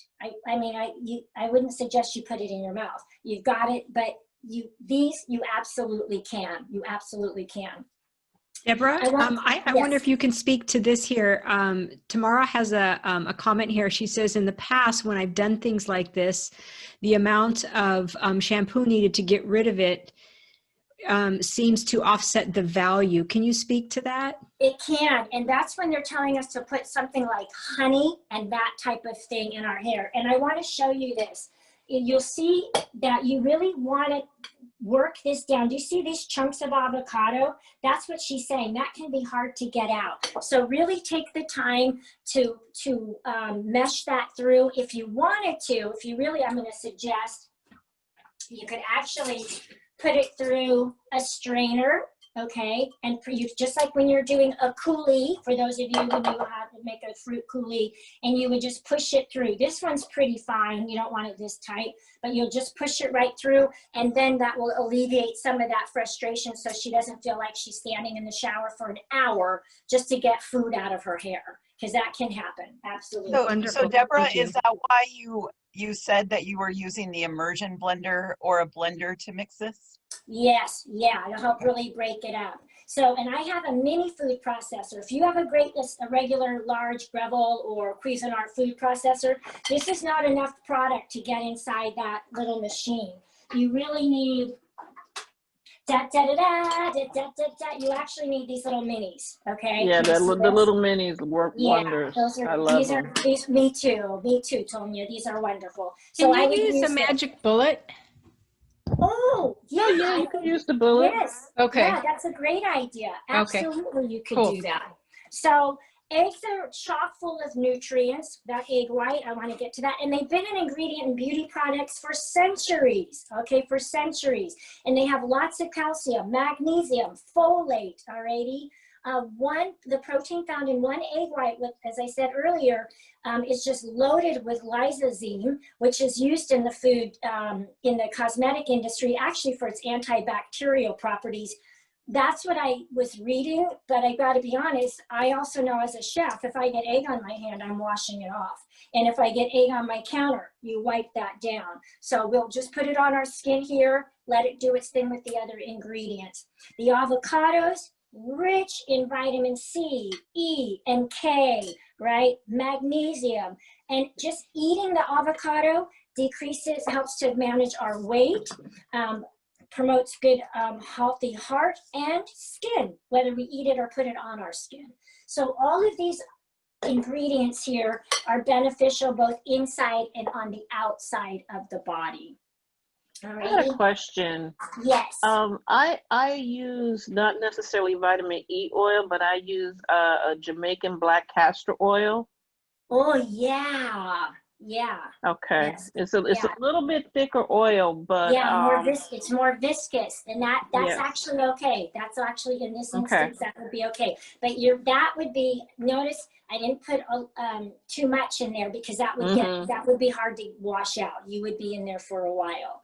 So I want to mention a little bit, I just kind of smoothed over it quickly because I was nervous and just jumped right in.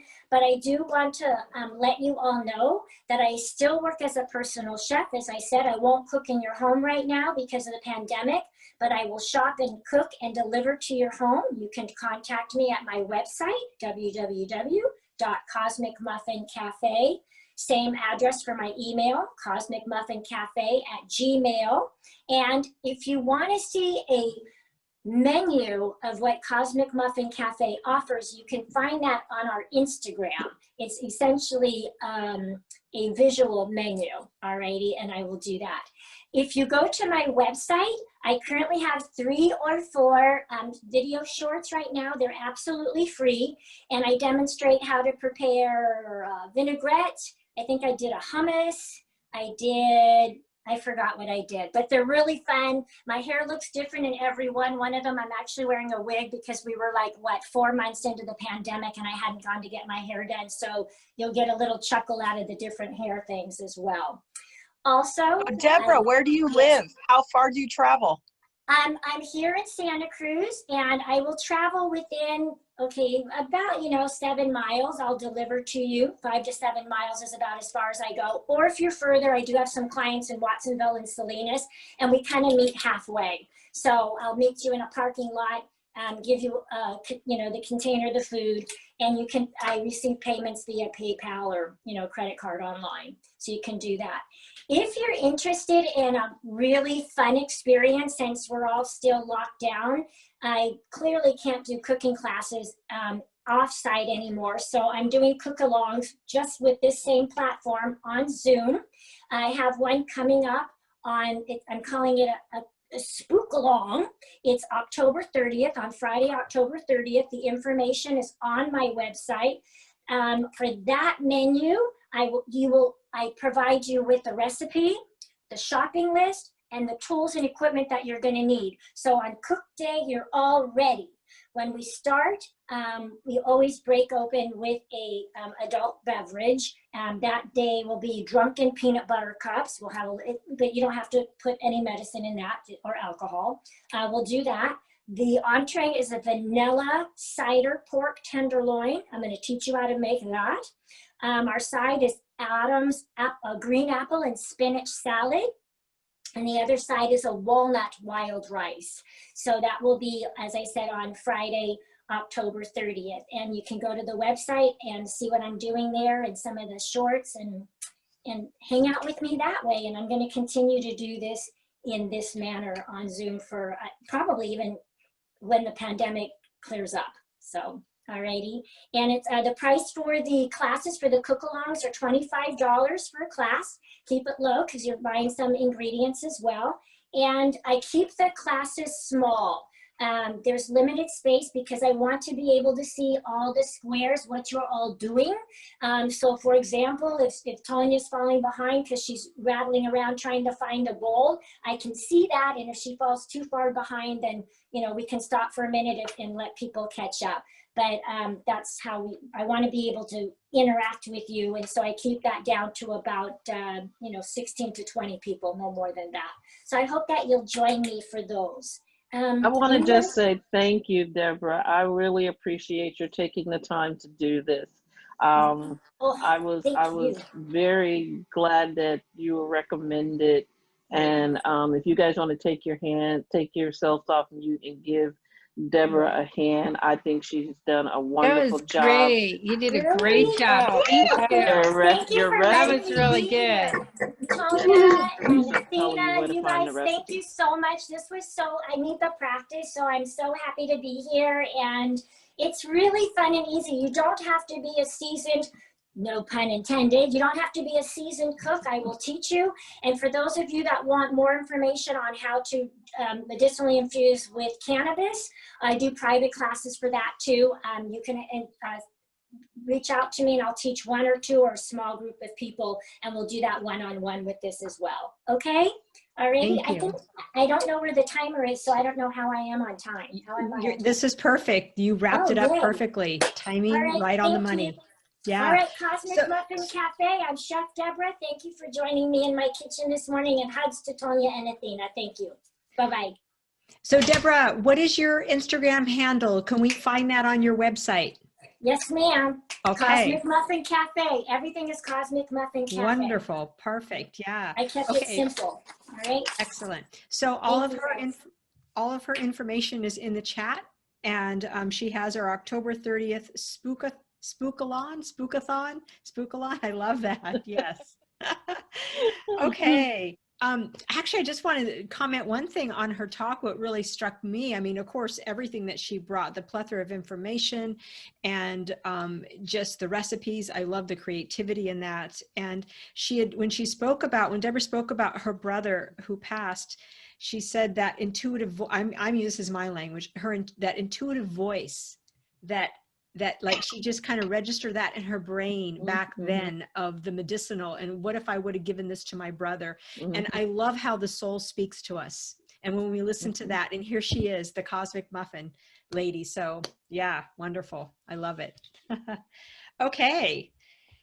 We are on to our next speaker. This is just flowing so lovely. I mean, we are on schedule, and I mean, we're just rocking it. So thank you, everybody. Athena, for your logistics in the background there. It's just making everything roll so wonderfully. Okay, so here's our next speaker. It's Kelly Lloyd, and she is going to be speaking. Her topic is Path to Profit. If I'm making money, then why am I broke? I love that. That is wonderful. So Kelly is a business development expert that every small business wanted but could not afford until now. She has advised major corporations, local government, and small businesses for over 25 years and is now bringing the expertise to small businesses like ours. So Kelly, thank you, and take it away. Great, thank you. First of all, can we just have a big round of applause for Tanya, her team, and all these great speakers? I've been so impressed with everybody today. Woohoo! Woohoo! Exactly. If you have any questions, go ahead and put them in the chat, and I will try to answer them at the end. After the presentation. Go ahead and use right now your reaction buttons. Raise your hand if you struggle with numbers. How many of you hated math class in school? Anybody? I see a few hands, definitely. From the looks of things, I'd say most of you had some trouble, and that is not surprising. About 50% of Americans have math anxiety. And I just want to tell you, me too. That's right. All through school, I struggled with math. And here I am spending most of my life dealing with finances and numbers. I tell you this to let you know that I do understand this struggle. And if it weren't for a couple of fabulous teachers I had, I might not be here today. They didn't accept that I wouldn't be able to learn. They just set about teaching me in a way that I would be able to understand. And that's what I want for you. Everyone here is a small business owner or an entrepreneur. By definition, you are fabulous at your core business. If you're a yoga teacher, you excel at the practice. If you are a life coach, you know how to help your clients grow and achieve their dreams. But most of you have never had a business education, and that's not your fault. You cannot be expected to learn something if no one's taught you, particularly if you've never been taught in a way that you can understand and take action, right? So I'm sure you've heard the statistics. 1 in 5 small businesses fail in their first year, and half fail in their first 5 years. The main reason that these businesses fail, cash flow. That's it, cash flow. At the end of the day, you don't want to be one of those businesses. You want to thrive. And that is my mantra. Your success is our success. My business, Informed, has the sole purpose of teaching small business owners how to manage their businesses, to maximize their cash flow, and to manage their operations, leading them to profitability month after month, year after year. So let's jump right in, shall we? If I'm making money, then why am I broke? So tip number 1, it's not how much you earn, it's how much you keep. Typically, what happens in most businesses is that as you start to make money, you start to spend. You have a bunch of pent up demand for the things that you want or need for your business. And as the money comes in, you set about getting those things. And as more money comes in, you expand those needs and wants, and it consumes your extra income. But they're all business expenses, and I can write those off on my taxes, right? But you need to have something to line your pockets. As my mother used to say, a little jingle in your jeans. And you need to have something set aside for a rainy day. Katerina talked about that earlier. Sometimes you have the opposite issue. Sometimes you work and work and work, and there's never enough money to pay yourself. You don't take a salary, much less spend money on anything frivolous like vacation or a manicure. Your business just isn't making enough money to support you. Sometimes it's a combination of both. The business needs and wants absorb all the money as it comes in, while the business owner suffers and struggles. Now, let me be clear, this happens at all income levels. When you see the super salesman driving around in the newest of your car with the fancy watch and not a care in the world, seemingly, there is at least a 50% chance that they are concerned about how they're going to be paying their bills at the end of the month. What I said applies to every profession. If you are struggling with cash flow, you are not alone. So, how do you manage your money? Well, it is a process, not a quick fix. One of the things you must do is set goals. Financial goals, sales goals, all the goals. Every quarter, not just once a year. Yes, it is important to have an overarching idea of the path you plan to follow for the year, but goals are a living, breathing thing, and it's important to make adjustments when circumstances change. Anyone living through 2020 can attest to that. For those that are interested in a goal setting workshop, I have one coming up. There's a 1-hour class on Monday and another on Wednesday. Normally they cost $199, but if you use the coupon code I give you at the end of this talk, you can get it for free. And once you have those solid goals and a plan to achieve them, you must then tie your achievements to your checkbook. If you want to hire a VA, then figure out what income level you must attain before you can afford that VA. If you want to upgrade the folding table that you're now using as your desk, what is the benchmark you will use to know when you can go shopping? This is not about denial, it's about empowerment. And above all, your plans must include paying yourself and paying Uncle Sam. As with everything, this is not the whole story. It's just the first chapter on how to build your business into a dynamo that will serve you and your needs for years to come. But let's move on to tip number 2. All money's not good money. All money's not good money. What does that mean? If you're not aligning your products or services with your core values, then you aren't being true to yourself. If you don't have a passion for the product you're offering, then it's going to be difficult, if not impossible, to empower your clients to achieve their goals. Between now and the end of the year, this is the time to evaluate your products and services to determine what needs to be changed, updated, or eliminated from your product line before 2021. And each of the products you offer should be profitable or a part of your strategy for profitability. In addition, your clients need to make sure that your business continues to thrive. You need to get profitability in the mix. In addition, if your clients don't hold your values, how do you serve them? You must choose who you do business with and make sure they align with your values as well. In a typical year, you might have 20% of your clients that provide 80% of your business. Though hopefully they're your best clients, easy to work with, and raving fans.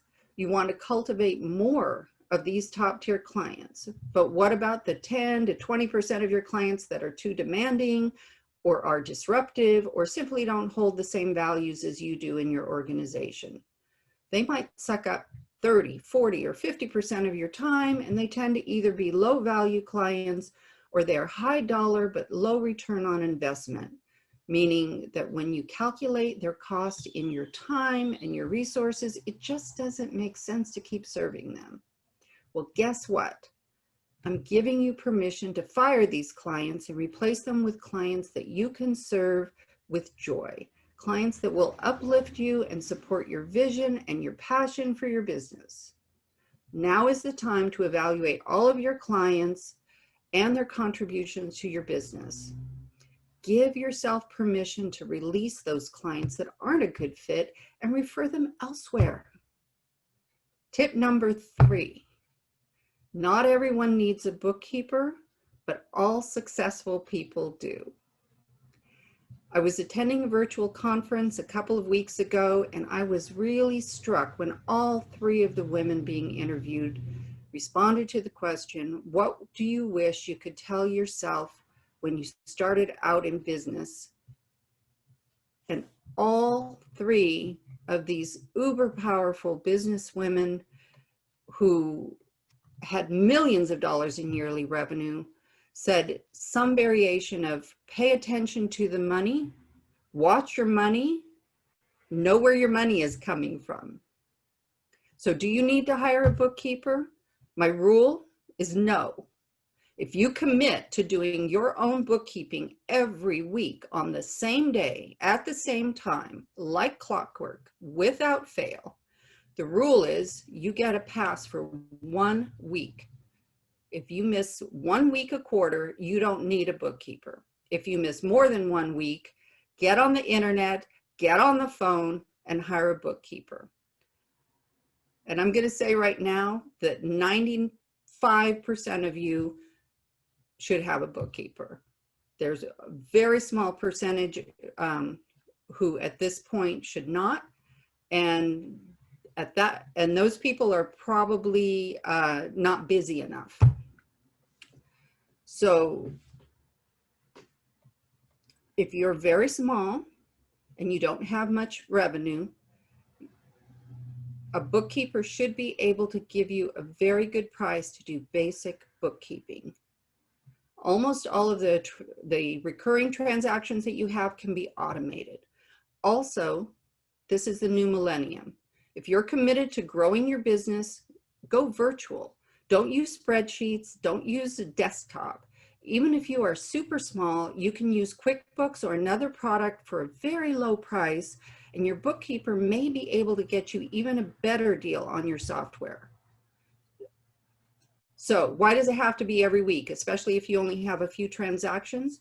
Because you should be looking at your numbers every day. Yes, as a business person, you need to review your numbers every day.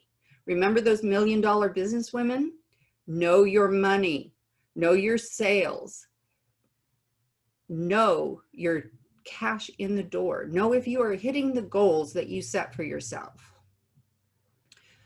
Okay, there are 3 quick tips on how to keep your business and your bottom line growing month after month. It's not how much you earn, it's how much you keep. Plan your income and plan your spending. We just skimmed over a process that takes some real strategic planning to complete. Okay, number 2, all money's not good money. Make sure your products and your clients align with your core values and make sure they serve your business goals for profit. Number 3, not everyone needs a bookkeeper. Okay, wait. Yes, everyone needs a bookkeeper if they want to be successful. All right, if you guys got value from your time here, let me know. Give me a thumbs up or something like that. And if you are going to put any of these tips into instant action within the next week, put that in the chat. Go ahead and type in if there's anything there that resonated with you. And let's grow your profit to new heights in 2021 and every year after that. If you want to hear more about how to be profitable month after month, I have an hour-long workshop with lots more tips coming up on Thursday, October 13th at 10 a.m. or Friday, October 23rd at 10 a.m. If you can't make either of those days, you can still sign up because I will send you the replay.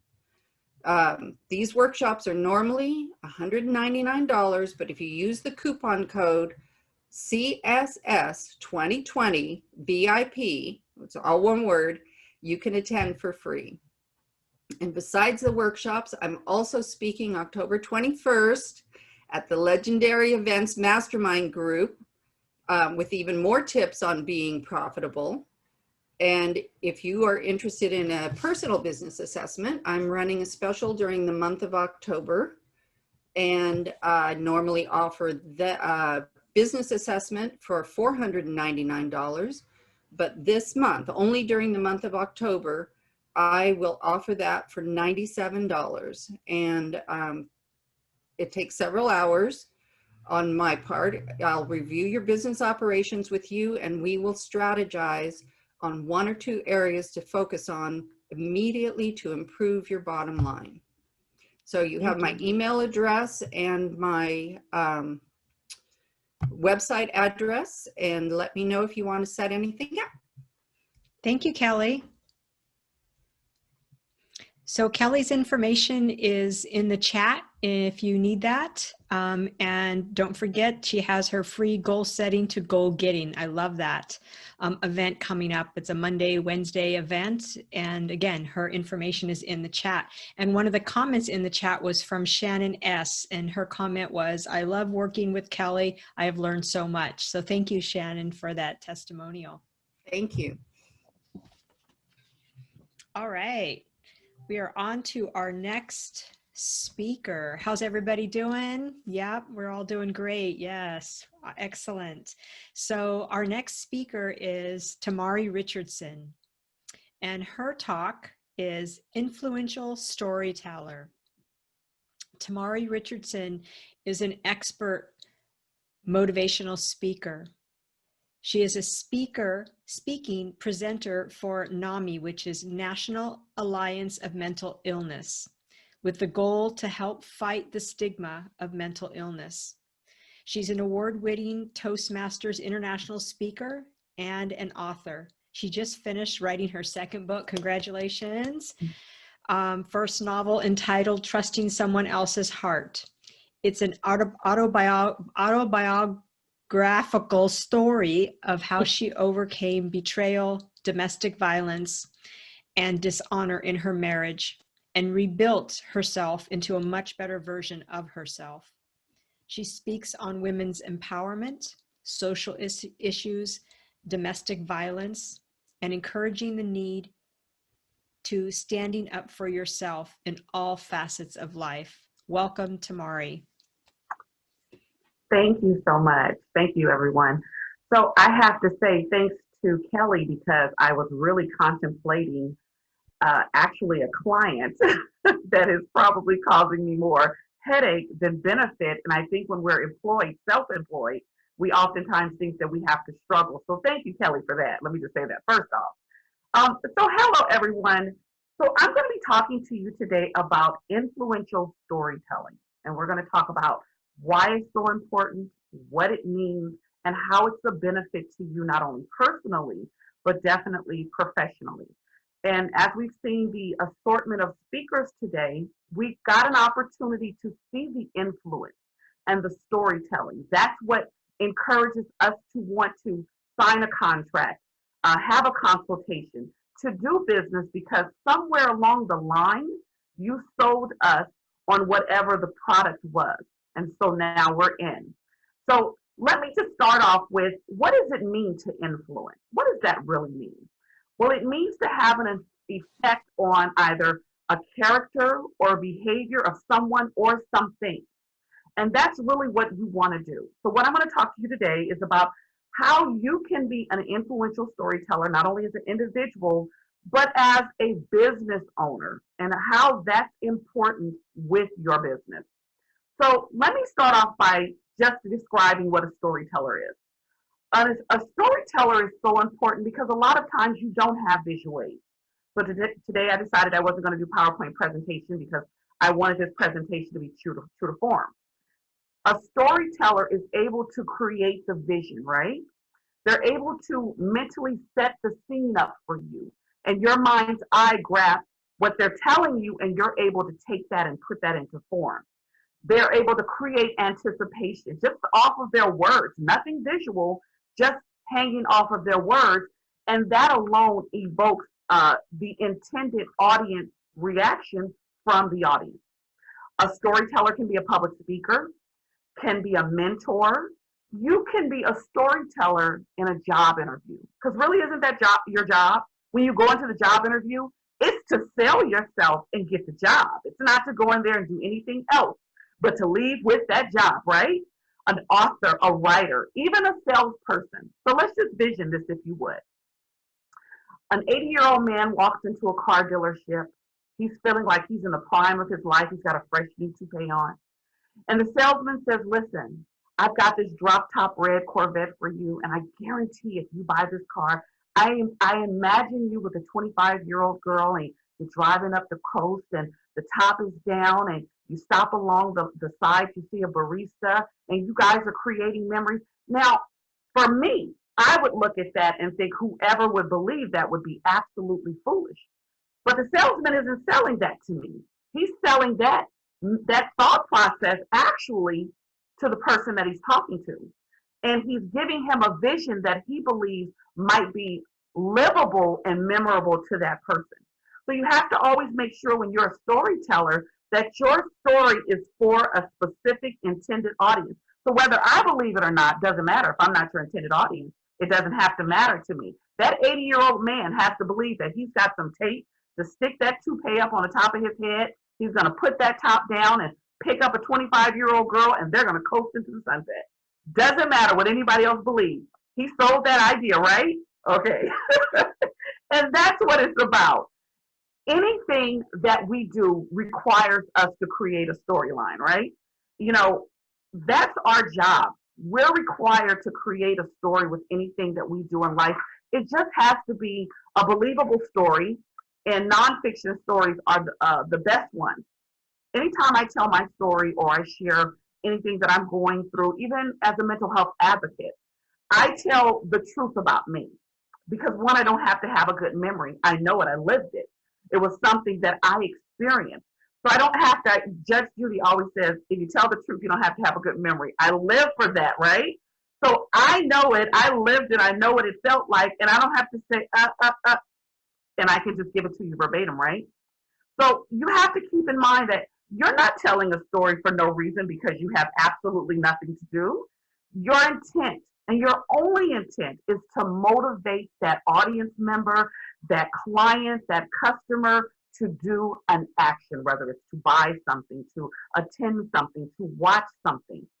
That's the intent, to heed a call. When I do domestic violence keynote addresses, my intent is to make sure that when you leave my presentation, you are fired up. You will never go back. You will never think about it, and keep moving forward.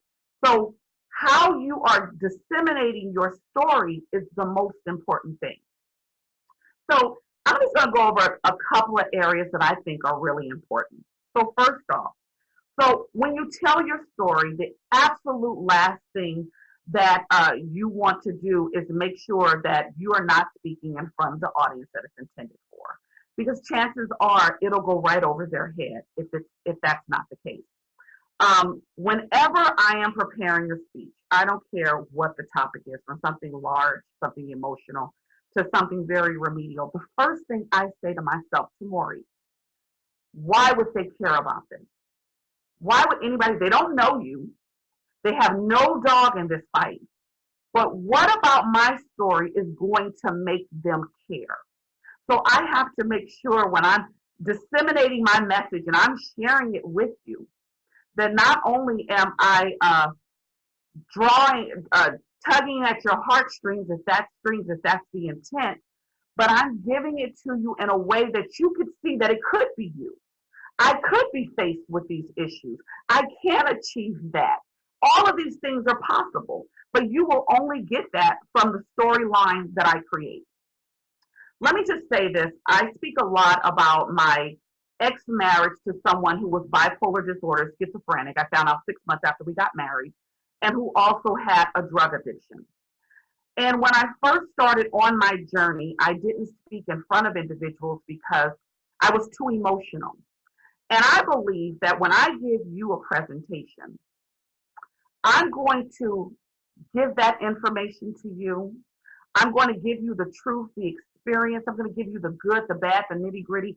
I want my story to evoke your emotion.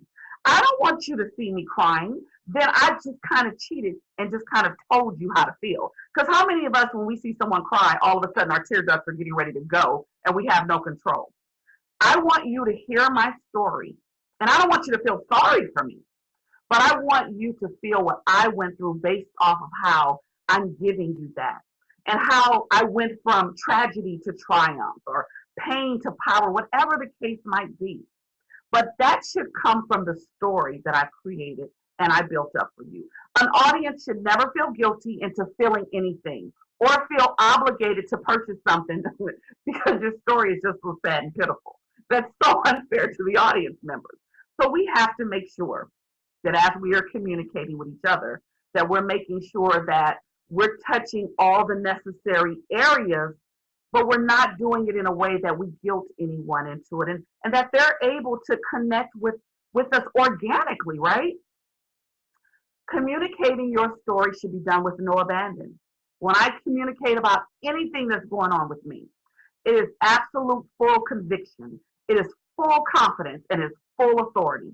I don't do anything with uncertainty. I don't guess. I don't try. I do. And I encourage, it's your story, and you know it. And I don't care if you're selling jewelry, if you're selling Avon, you know your product, you know your business, you know what your bottom line is, and you let the client know that, listen, this is what I have to offer you, this is why I'm offering, and this is what this makeup is going to do for you. I see the difference in you. I see the change in you. I'm offering you a makeover to give you an opportunity. You sell yourself to the client. And I agree with a lot of these ladies. Like I said with Kelly and some of the other ladies, we do a lot of times get caught up in being self-employed. And in being self-employed, it makes us feel a lot of times that we have to accept any and all clients that come our way. That is not true. If it does not fit what works for you, if you've given the best story and you put your presentation together, then there's just some people that are not meant to be. There's some relationships that are not meant to be. So make sure that you don't waste your time on where your story is not going to have the maximum benefit.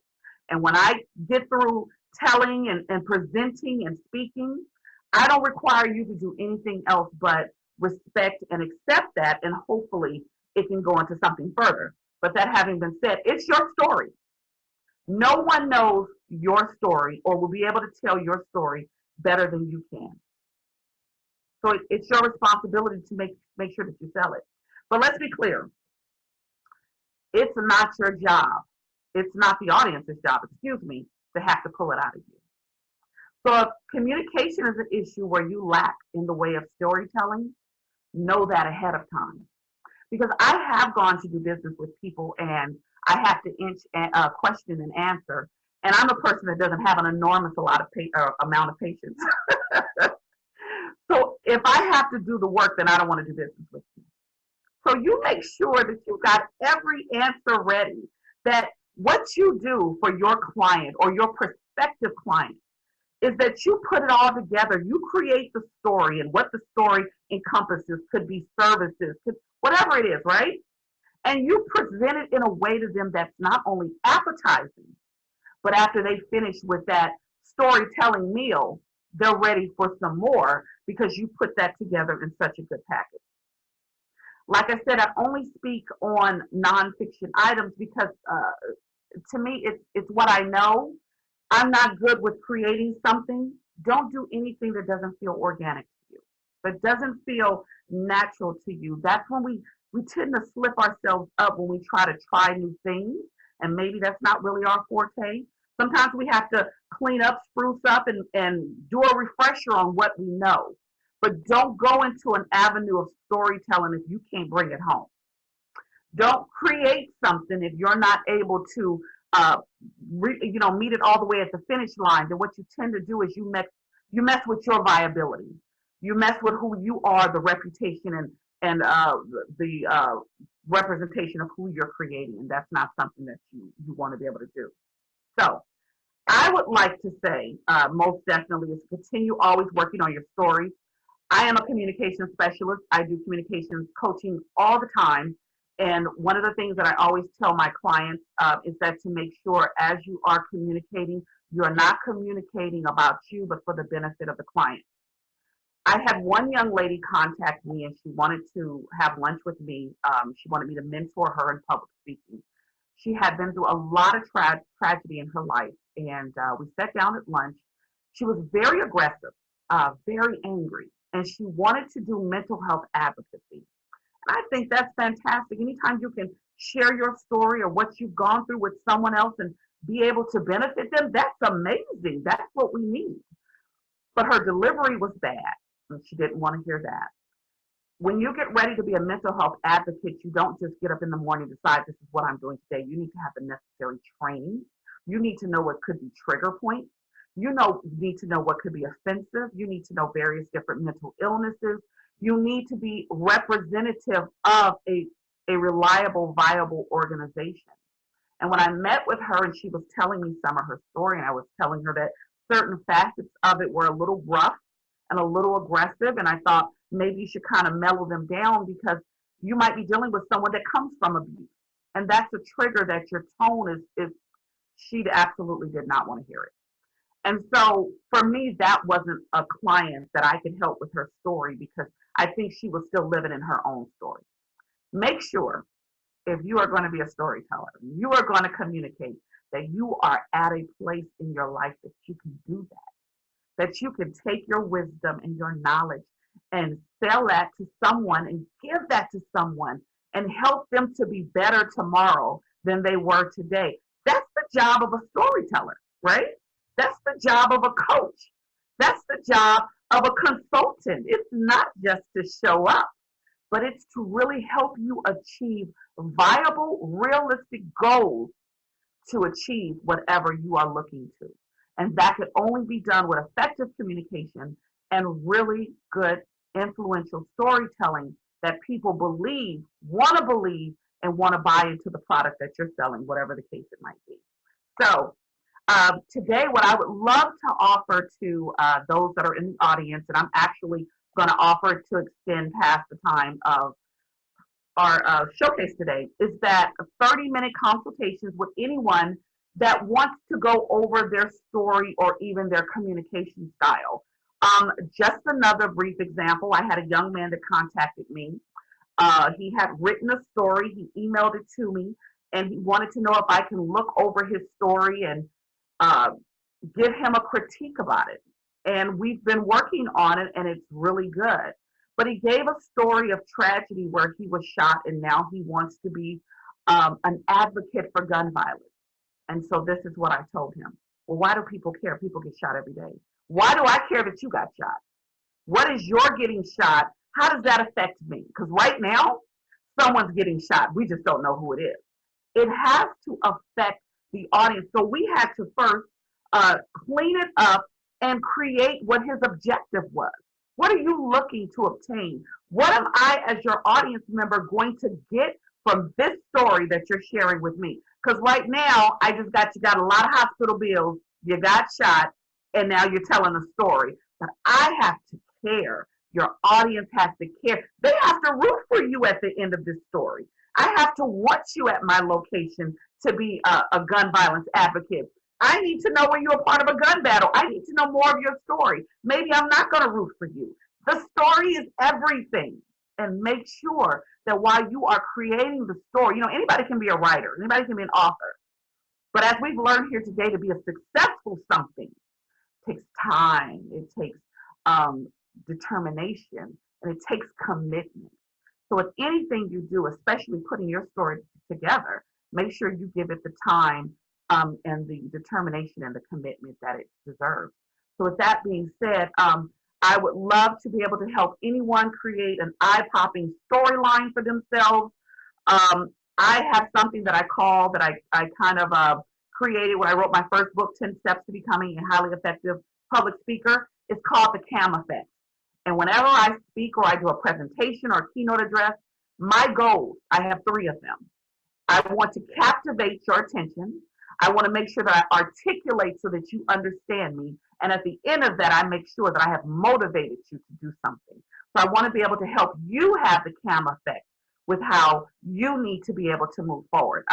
I know my information is in the chat box on my website, www.tleannespeaks.com. I don't know why I'm looking at that while I'm reciting it. Really, I should know it in my head, right?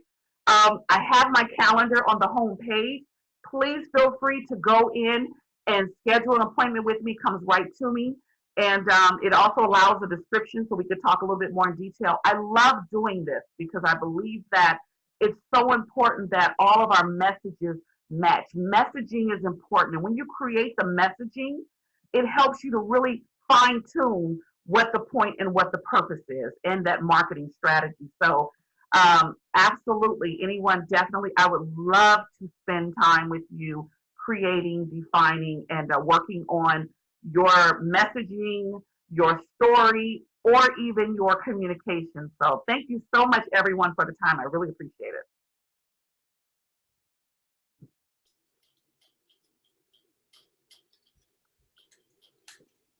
All right. Thank you so much. Yes.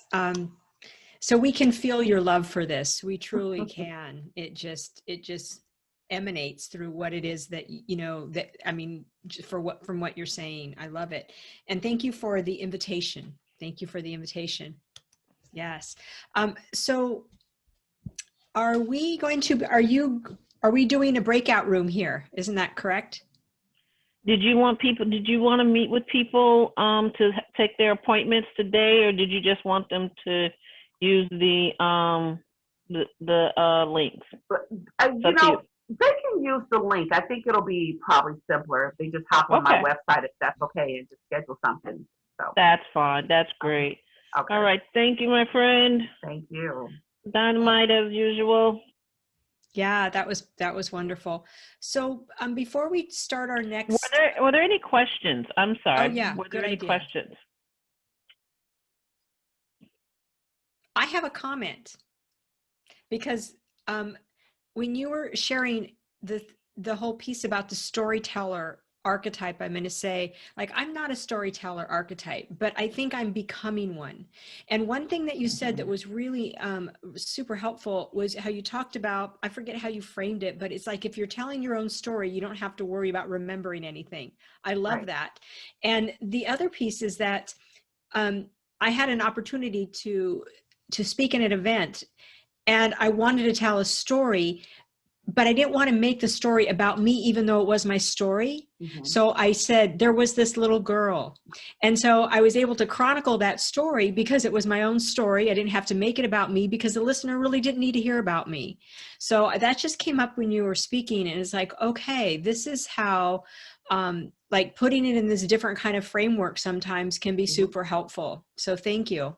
Yeah, absolutely. And if I can just say, it's still a truthful story. It's still a legitimate story, but sometimes individuals are not comfortable being in the limelight. and they don't want it to be about them, or they don't want potential criticism from it or not. But that's perfectly fine to swap someone in and swap someone out, as long as you get the story across. I always say everyone has a story. And right now, someone in this world needs the story that you have. And by you not giving that story to them, it could be stagnating movement. So definitely we should all share as often as we can. Mm-hmm. And can you change your story? I mean, I personally, I said in 2020, I was going to stop talking about cancer. Is everybody kind of expected me to get up and just tell this cancer story? Right. And I'm like, it was almost like that's what they expected. And then when I didn't share that, I just kind of did the 2-year survivor, and got on with it. It was better for me. Right. I don't know if it was better for them. Right. I don't know if somebody was relating to that. It seemed like I got more engagement when they were relating me with maybe a family member, even themselves. You never know. But now I don't share that story in depth anymore. I kind of have to start to judge the audience, maybe. You definitely have to judge the demographics, but you never sacrifice a story.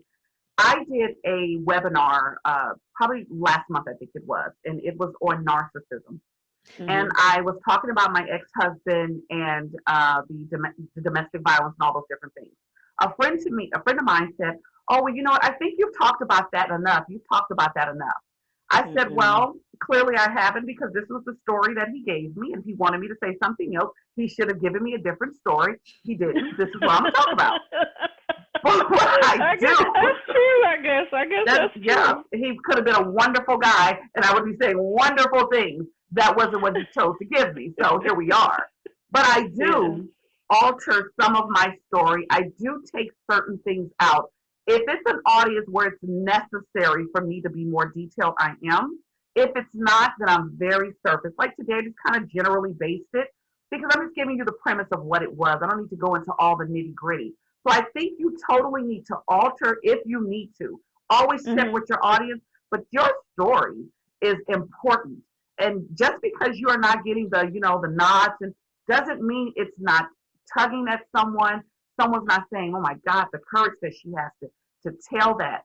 Everyone's not that expressive, but everyone needs to hear that story. So you don't dim your star for anyone. You keep on giving your story out there.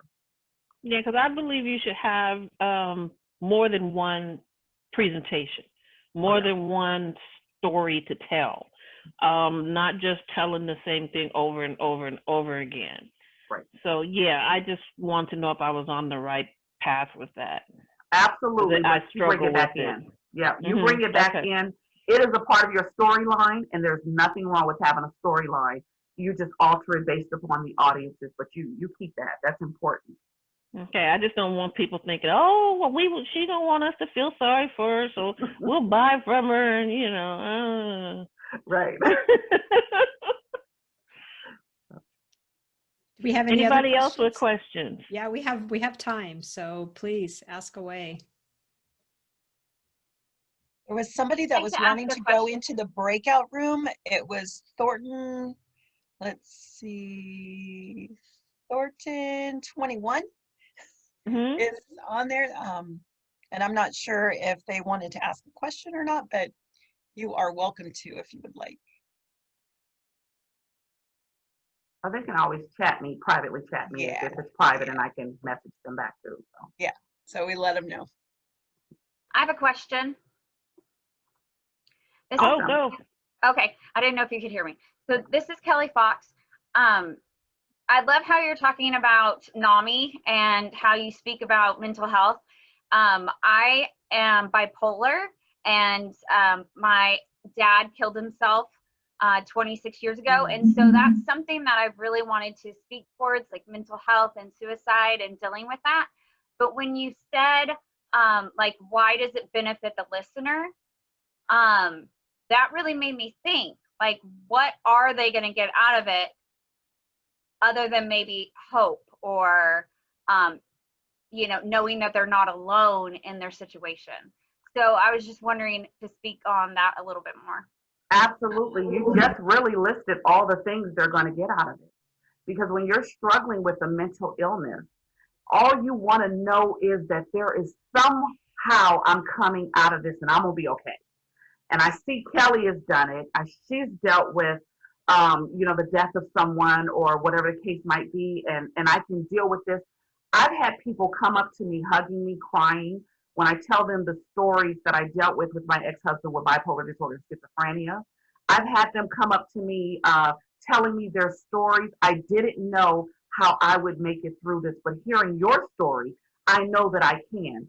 They're going to get everything from hearing your experience of how you were able to still cope with certain aspects, but you're able to continue moving forward, because everyone needs to know, how do I keep trucking along, because the world is throwing so many things at me.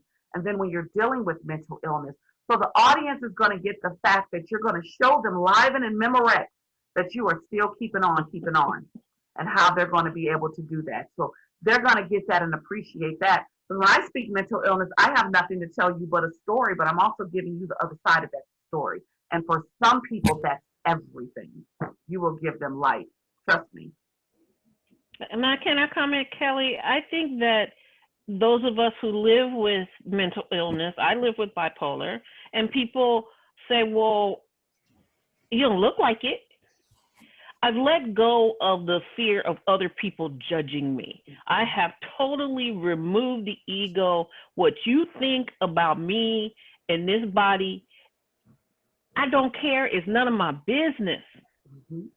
It really is none of my business what you think. But I get up, I show up, and if I didn't take my meds, you wouldn't like me. I wouldn't like me. I just had to come to the realization, and I think when I started working with clients with disabilities, everything from Asperger's, the whole spectrum, I was able to be real with them. And that was, you know, hey, dude, I can't find you a job. You got to take your meds. Mm-hmm. You don't have PhD behind your name. You can't take yourself off of this. You know, they knew that where I was coming from was a sincere place, because I was walking it with them. So, I mean, my father, same thing, suicide, same deal. Mm-hmm. But I'm determined that's not going to be my story. Right. Right. And someone needs those stories so that they will know how to cope, because unfortunately, mental illness still doesn't have the presence, that it should have in this country. And so we have to continue to speak to people. We have to continue letting them know that there is triumph outside of everything that we're dealing with, and for them to be able to see you doing it and operating and functioning, and especially with bipolar disorder, where it's something that not everybody has a grasp of, or they don't know how. My ex-husband couldn't, and he couldn't even accept it, and he could not acknowledge it, and it made it 10 times harder. So look at you. And so someone would see that and be amazed. Absolutely. So you do it. Thank you, ladies. Yeah. I also, what Tanya was saying, I think letting go of the shame is a huge thing for people with mental illness. Yes. And even having a parent who committed suicide, it's a huge amount of shame. So to not care about it and to let that go and to speak about it, I think is really powerful too. So thank you. Absolutely. And when I went to London last year, they really thought, they said, oh, I'm going to therapy. And they're just telling everybody they're going to therapy. You're American, I go to therapy. And I'm like, well, why are you telling me? And it's like, because everybody in America goes to therapy, right? Uh-huh. So I'm like, okay, it is okay to go to therapy. These people think that because we seek help, right, and realize that we need to talk to somebody that's not directly related to us or we're in relationship with, they really look up to us for doing that. That was just the most bizarre concept to me. And it was from a male. And you know, men don't usually volunteer that information. It blew me away. That's right. Very good.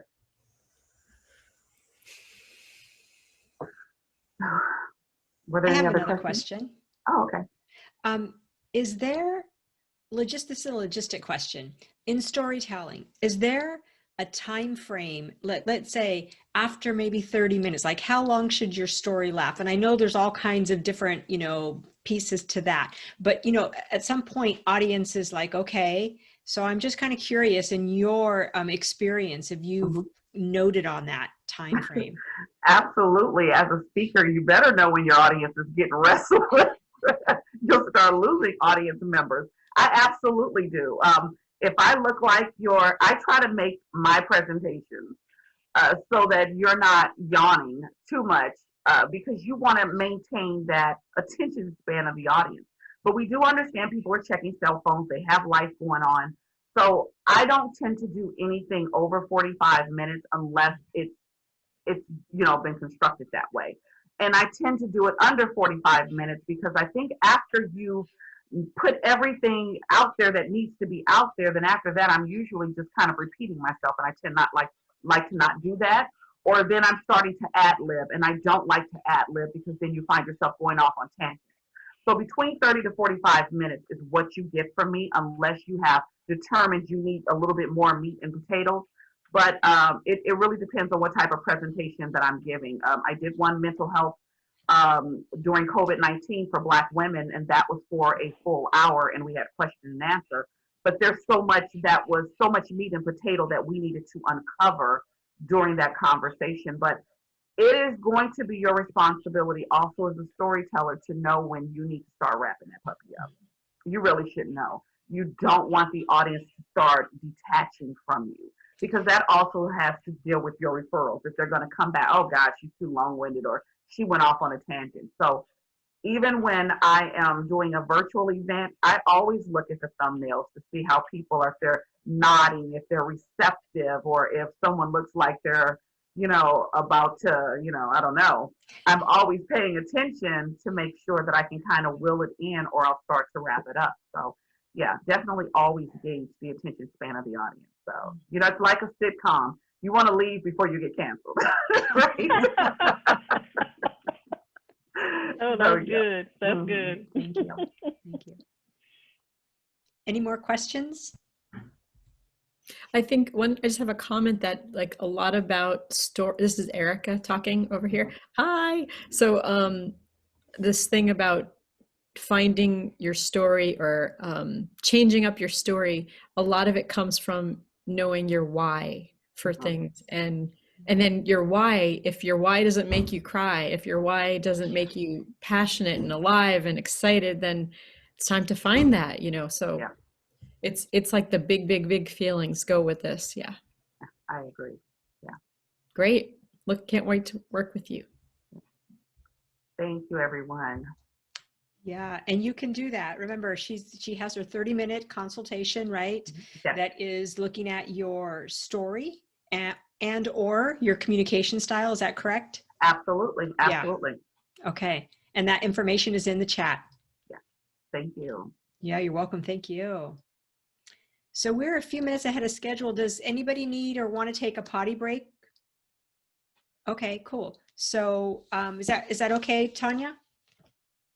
All right, so we'll be back 3:30 sharp in just a few minutes for our next speakers, which are Mel and Karen Perry. All right, let's take a quick break. All right, we are back.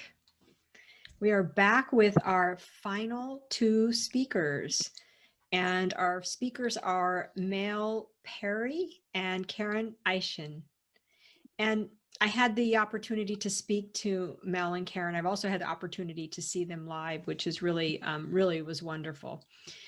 So they are a mother and daughter team. They are, what they bring is leadership and visibility for women entrepreneurs.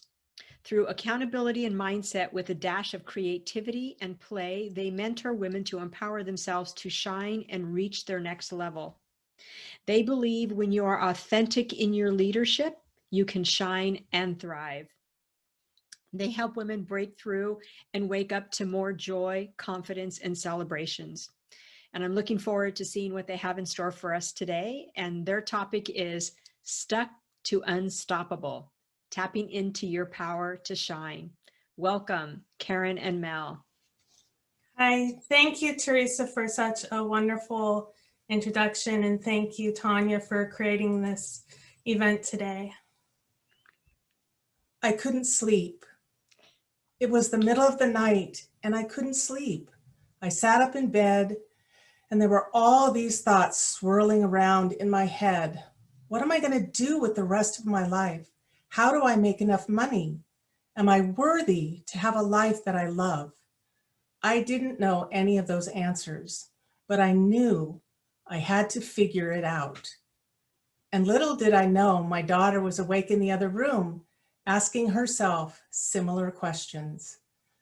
When we came together the next morning over breakfast, I could see the circles and puffiness under her eyes.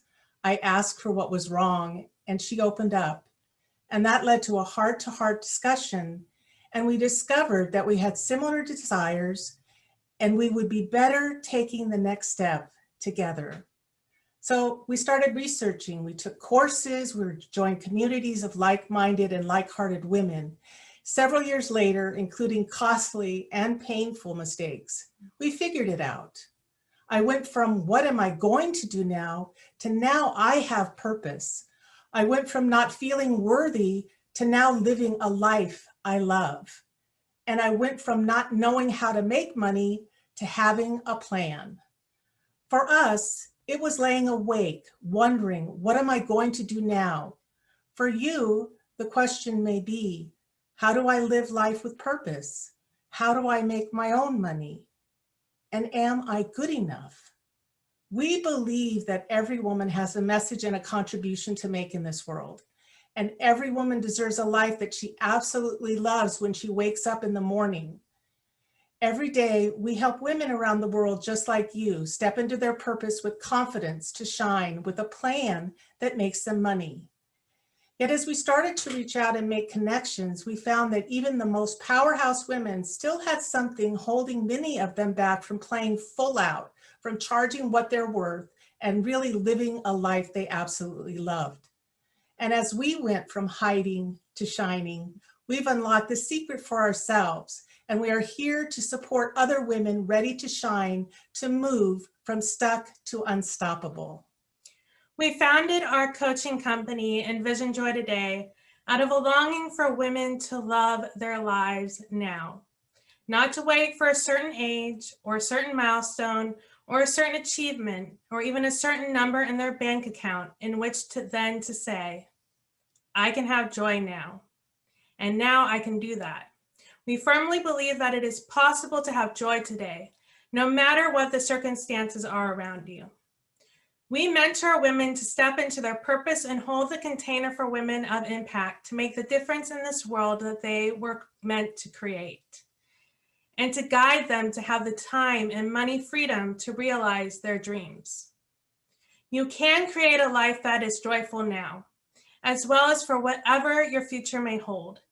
It is important to have more stability to ride the waves of whatever's happening so that you're actually riding the wave instead of going under.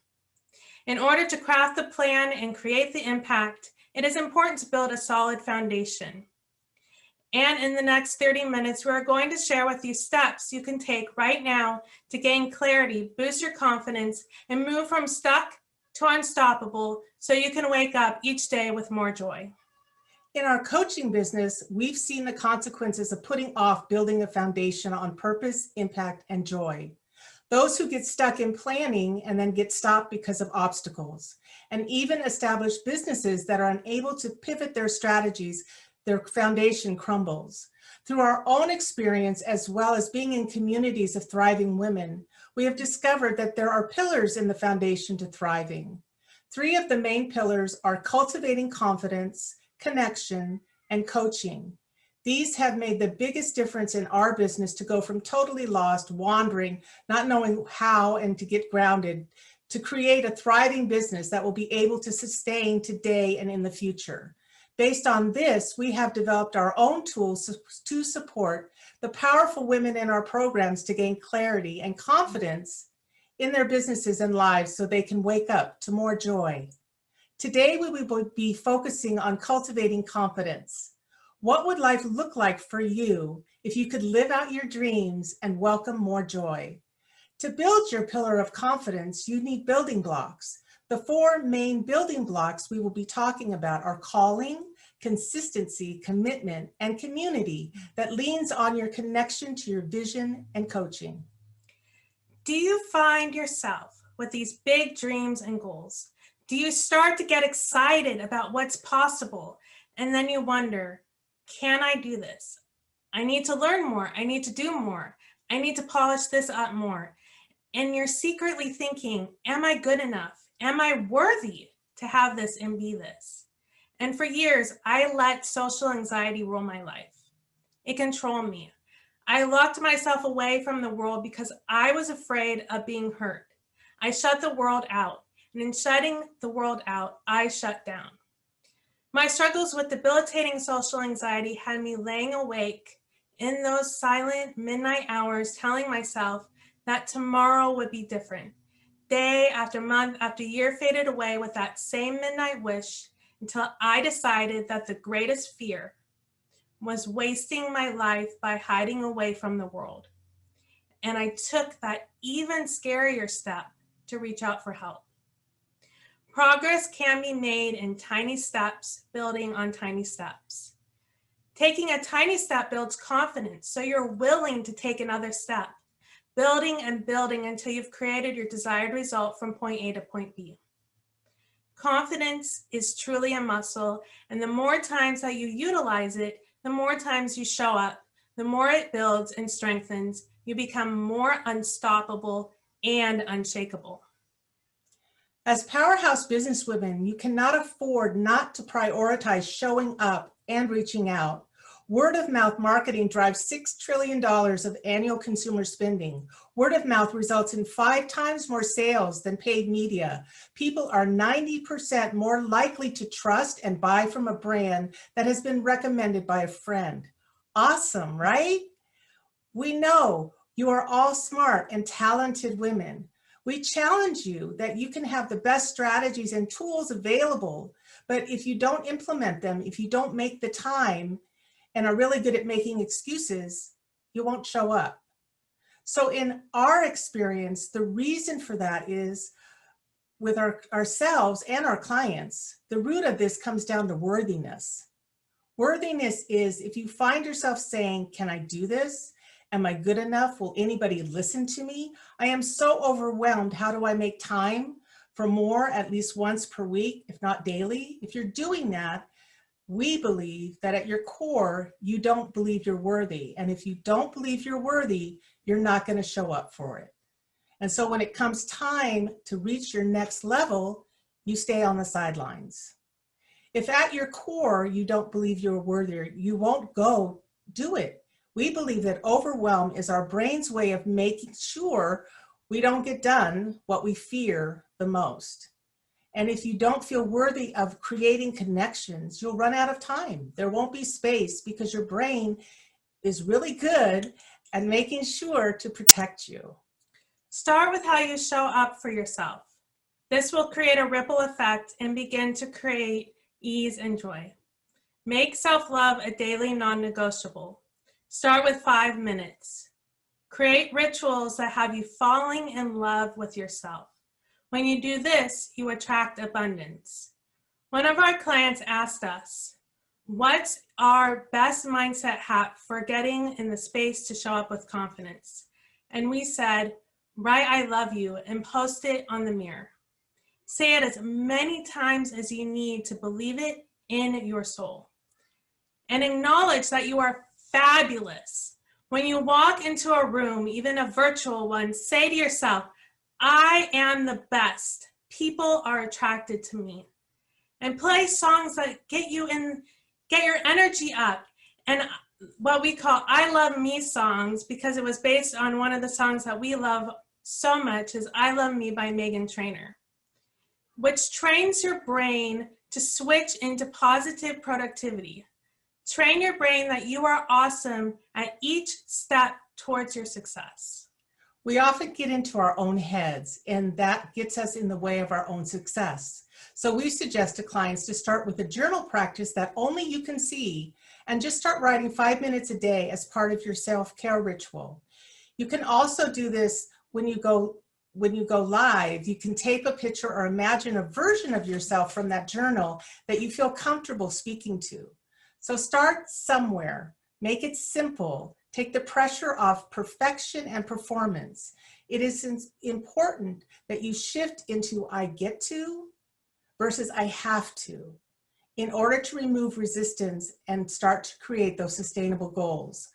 Confidence adds to your ability to be resilient and resourceful, which are crucial, especially now when life throws us a bunch of curveballs, when you need to change direction, when you need to be flexible enough to allow changes to happen. When you overcome one thing in your life, remember you can utilize those same steps and tools to overcome other obstacles.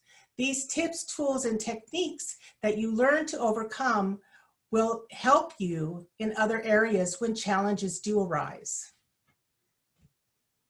And over the years, I did a lot of work to get to the place where I am now, to be thriving instead of just surviving. I know you may have fears that seem daunting or impossible to overcome. And I know if I can move from hiding to shining, you can too. And if something is holding you back from your next level, it is 100% within you to move from uncertainty to clarity. Confidence is like a muscle. If you work it out every day, your new normal and baseline will elevate. And what you think you're capable of will keep expanding.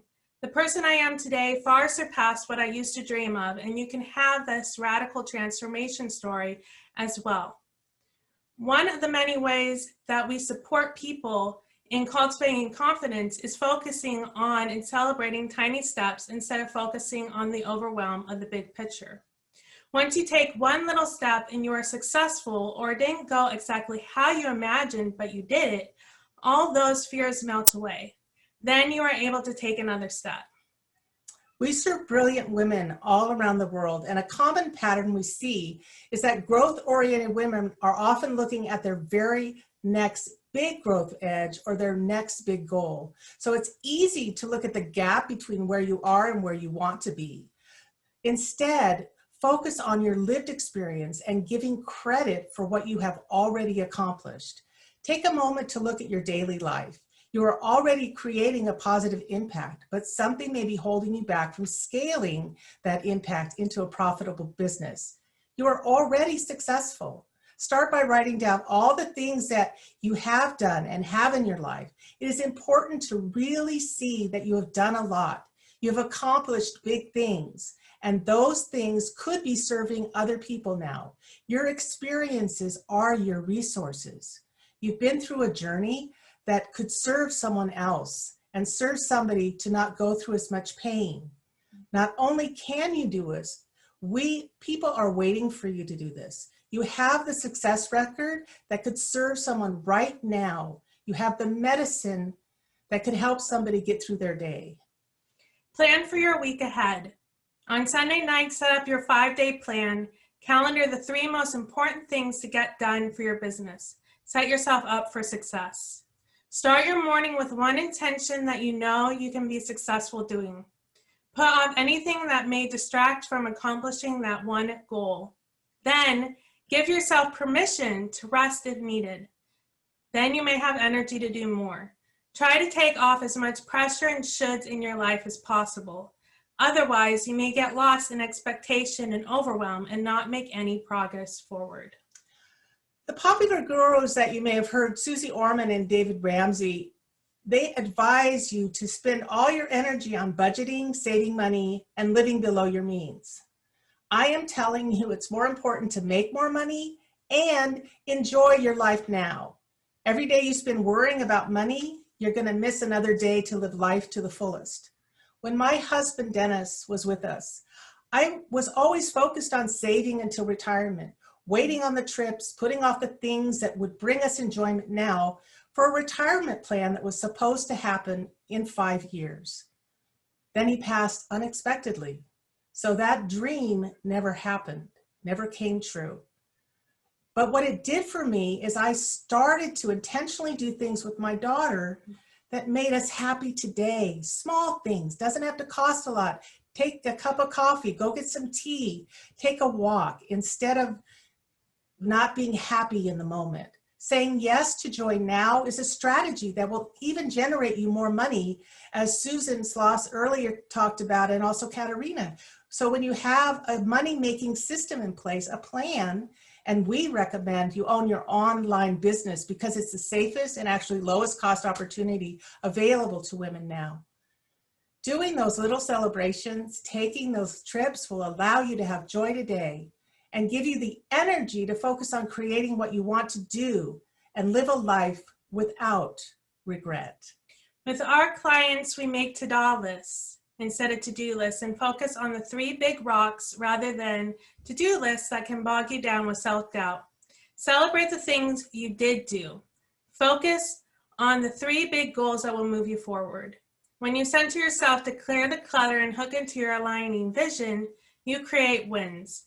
It's not a matter of if, it's when. And you get to enjoy the journey every day and in a community that celebrates with you. And at the end of the day, focus on the wins. What did I do today? Celebrate and write those down. Even just a single step forward is worth celebrating. And it's really important to ground into that knowing that you are enough, and then take actions, even tiny steps.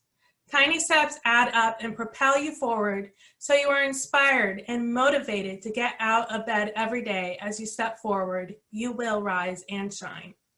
No one is guaranteed the next moment. Every day you let fear or judgment stop you from showing up and step into your life, you don't move forward. Every day you don't show up, your message is not heard. You are not maximizing your positive impact. Every day you stay stuck, you're leaving money behind. Every day you don't take action, waiting and doubting, you leave those who are struggling and need you behind. Ultimately, you are not living the life you want. There will always be resistance. You will always have a little voice or a big booming voice like mine had been that urged me to stay small, telling you to stay safe. This is not the voice that will move you forward. Acknowledge the role of this voice. I hear you. Do not allow it to steal your light, your joy, yourself. Ask yourself, what's just one step I can take right now? Just one step. Is it your self-care, marketing, sales, family, activism? For me and our clients, that step will clarify and build momentum for the next. It's normal to get stuck or get focused on busy work that doesn't move the needle forward. But it's not going to get us where we want to go. So I catch my breath, acknowledge my feelings, and then I take the step forward. The more you trust in your power, the more you become connected with the beauty in this world. I'm telling you, the light feels so much better than the darkness, so keep reaching out. No more waiting, no more sitting on the sidelines. In those wasted midnight wishes, I was always hoping for something to happen to me to give me confidence, to give me more confidence in order to be able to do the thing that would make me the person I wanted. The true shift was taking the step to work on myself first that created the foundation for my dream. You have everything inside of you. And when you have the tools that you know you're worthy, and then you start attracting the success, the impact, and the legacy you desire. It's not a singular strategy, but knowing you are worth it and coming from a place of generosity. When you make yourself a priority, you are able to see your value. This creates spaciousness and abundance.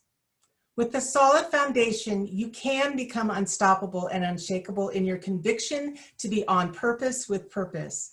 This will support you in discovering your own community, the community of big-hearted and like-minded women that will support you.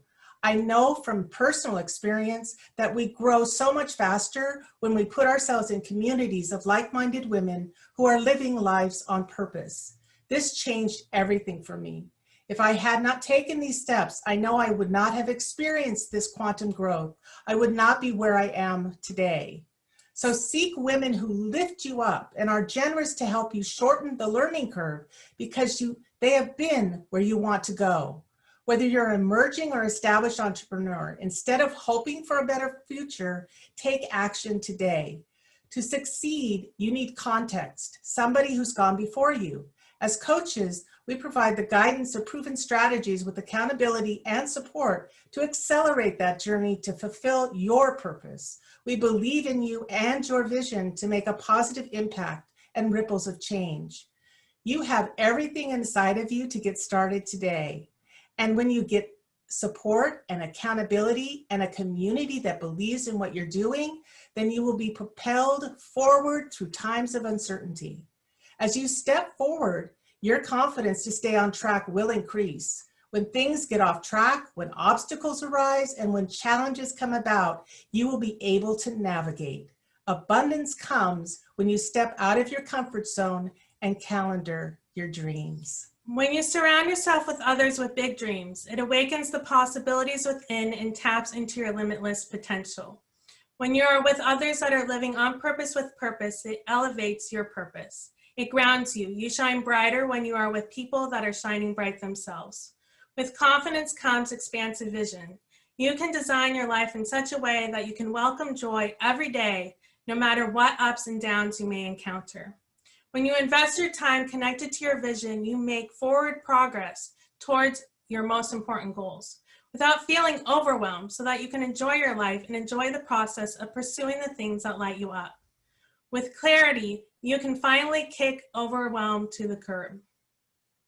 And in our programs, we focus on creating and aligning your personal and business vision.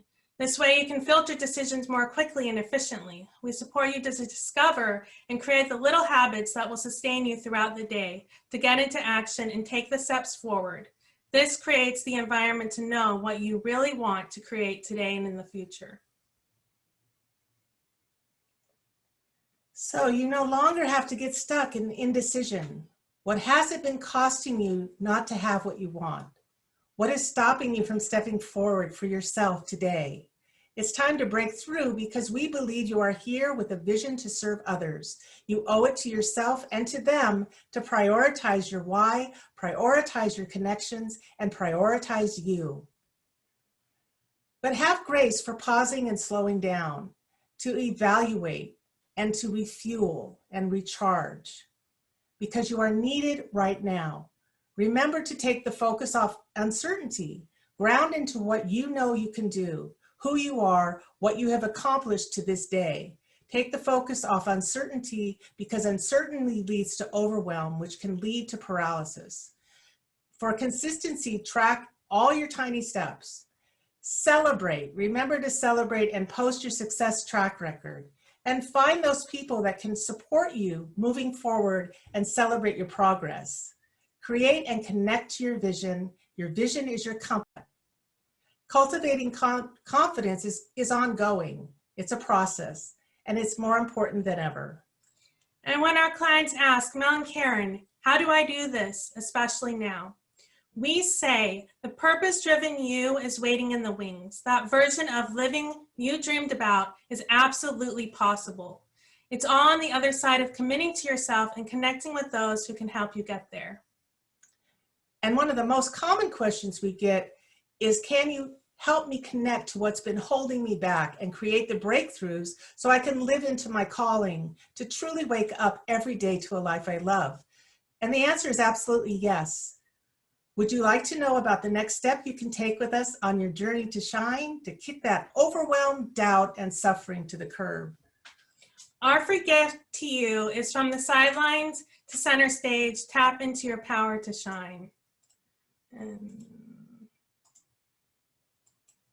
you can press enter. I'll press enter. Our free gift. Our free gift is from the sidelines to center stage. Tap into your power to shine mini course challenge, which starts October 12th for 5 days. This challenge is for you if you are called to share your message. You are tired of being held back. You are ready for your breakthrough. This is an invitation to possibility and embodying the best version of you that wakes up absolutely in love with her business, her life, and herself. You will feel supported as you gain clarity and feel more confident moving towards your dreams. Opportunity is knocking. What could you create today if you finally broke free of what's been keeping you playing small? Now is the time to reach your next level. Show up, reach out, and thrive. Whether you haven't told your story, you've started but haven't gotten the reach that you want, or are a leader who has spoken on stages to thousands but you want more, we can help to boost your confidence. We stand for joy. We stand for women changing the world with their mission-led businesses without the burnout. We believe every woman deserves a business that brings fulfillment. We believe no woman should ever have to settle or burn out to achieve her dreams. We will leave you with this. Picture a day you no longer stay awake at night doubting your future, but you know exactly what you need to do to reach your goals. Picture a day your best friend comes up to you and says, "You look great." Your smile just lights up the room. Picture a day you wake up so lit up again and all your dreams come true. You can shine with a clear vision. You can shine with confidence in showing up. And you can shine reaching out to others. And we can do it full screen if that's possible.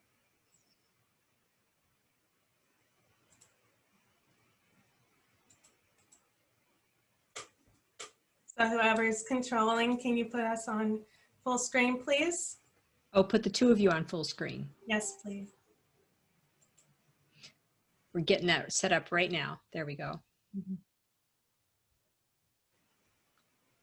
When you're stuck in doubt, you really start to notice the ticking of the hours, the fear that's taking over, the spinning out the unknown turns, left without control. Well, it's time we came together to choose love and thrive, but you struggle to wake up to your joy. Hold tight to your vision, trust your intuition, always had the power to step up and to shine. When you need to get clear, there are guides all around you. When you look for inspiration, look to one another. Oh, let go of fear, the doubt within, and take a look around. Remind yourself you matter. Step into your power, 'cause you're loved and your time is now. Let go of your fear, 'cause you've got it from the start. The wisdom to inspire, set your heart on fire. Oh, let go of fear, the doubt within, and take a look around. We're here by your side, 'cause you matter to us. You're not alone. All starts with us to stand up now. Let go of your fear. Just let it out. Always had the power to step into your light. Yes, you've always had the power to step into your light. We'll all be all right. Thank you. That was beautiful. Thank you very much, Karen and Mel. Thank you. Yeah, very some much. Some really wonderful tips there. I love it. Start your morning with an intention before you walk into a room, saying, I'm fabulous. I love that. 5 minutes of self-love. Catch your breath and take your next step. Thank you. Thank you very much. Thank you, Tanya. You're welcome. Let's look at all the hearts you're getting, Mel. Thank you. All right. So we have two last drawings to conclude our day. The first one is going to be for that beautiful bling bling necklace.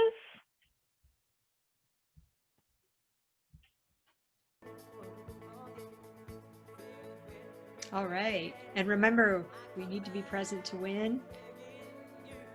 So I think the odds have gotten better as we come to the end of the day. For those of us who are still left on. That last necklace goes to one of the speakers. Oh, so, okay. And if odds that are even speaker better. left early, so it's not too bad. So are we doing our VIP first? Yeah, let's do the VIP first. Do you want to know what the VIP includes? Yes, please. All right.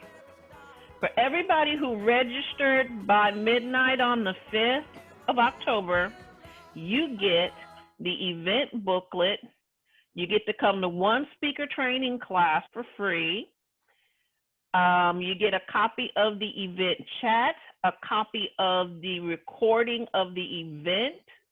You get to come to a free mastermind attendance, and you get 30 minutes of laser coaching with yours truly on how to do events. Ooh, That's nice. a $500 value. So let's see who's gonna get it. Here we go.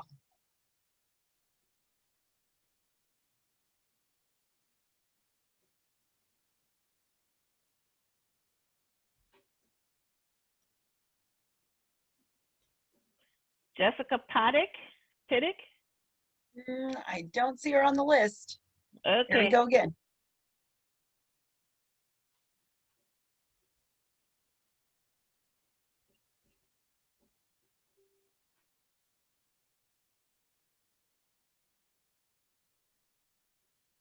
Susan Zartman. Susan is here. Yeah. Yay, Congratulations. Susan. From Ohio. My Yay, friend from Susan. Ohio, yes. Hey, Ohio. Yay. Absolutely, that's great. All right. So she would just contact you, right, Tanya? Yes. And I'll put her a coupon in the mail probably Monday. Definitely Monday. All right, now we have the speaker's goodie bling bling thingy. Wow, Now this one will look very different. Where did all these speakers come from? Where did all these speakers come? My gosh. Oh my. So this wheel looks a lot different. Oh, we should probably have a winner. All right. So here we go, right, Tanya? You got that jewelry for them? Yeah, we'll get it. She'll get it out in the mail to them.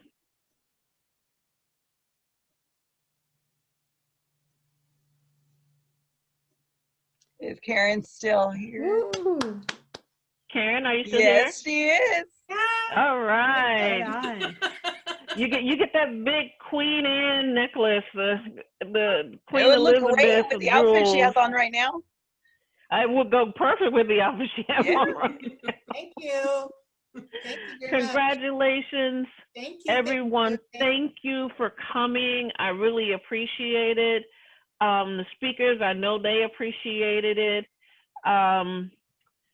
This is our second annual one, and it's been a different format, but it's been a great format. I hope you enjoyed yourself. I know I enjoyed myself. Any last comments? I'm going to do a shout out to Tanya for presenting this and all the work that she went into creating this. And we still have day number 2 tomorrow. Yay, Saturday. And Athena for all of her magic in the back. Thank you. Absolutely. Thank you. You guys, if you can come tomorrow, please come support the other speakers. I saw quite a few of them here today supporting you. All right? So thank you. Dance Ladies party. and gentlemen, thank you very much.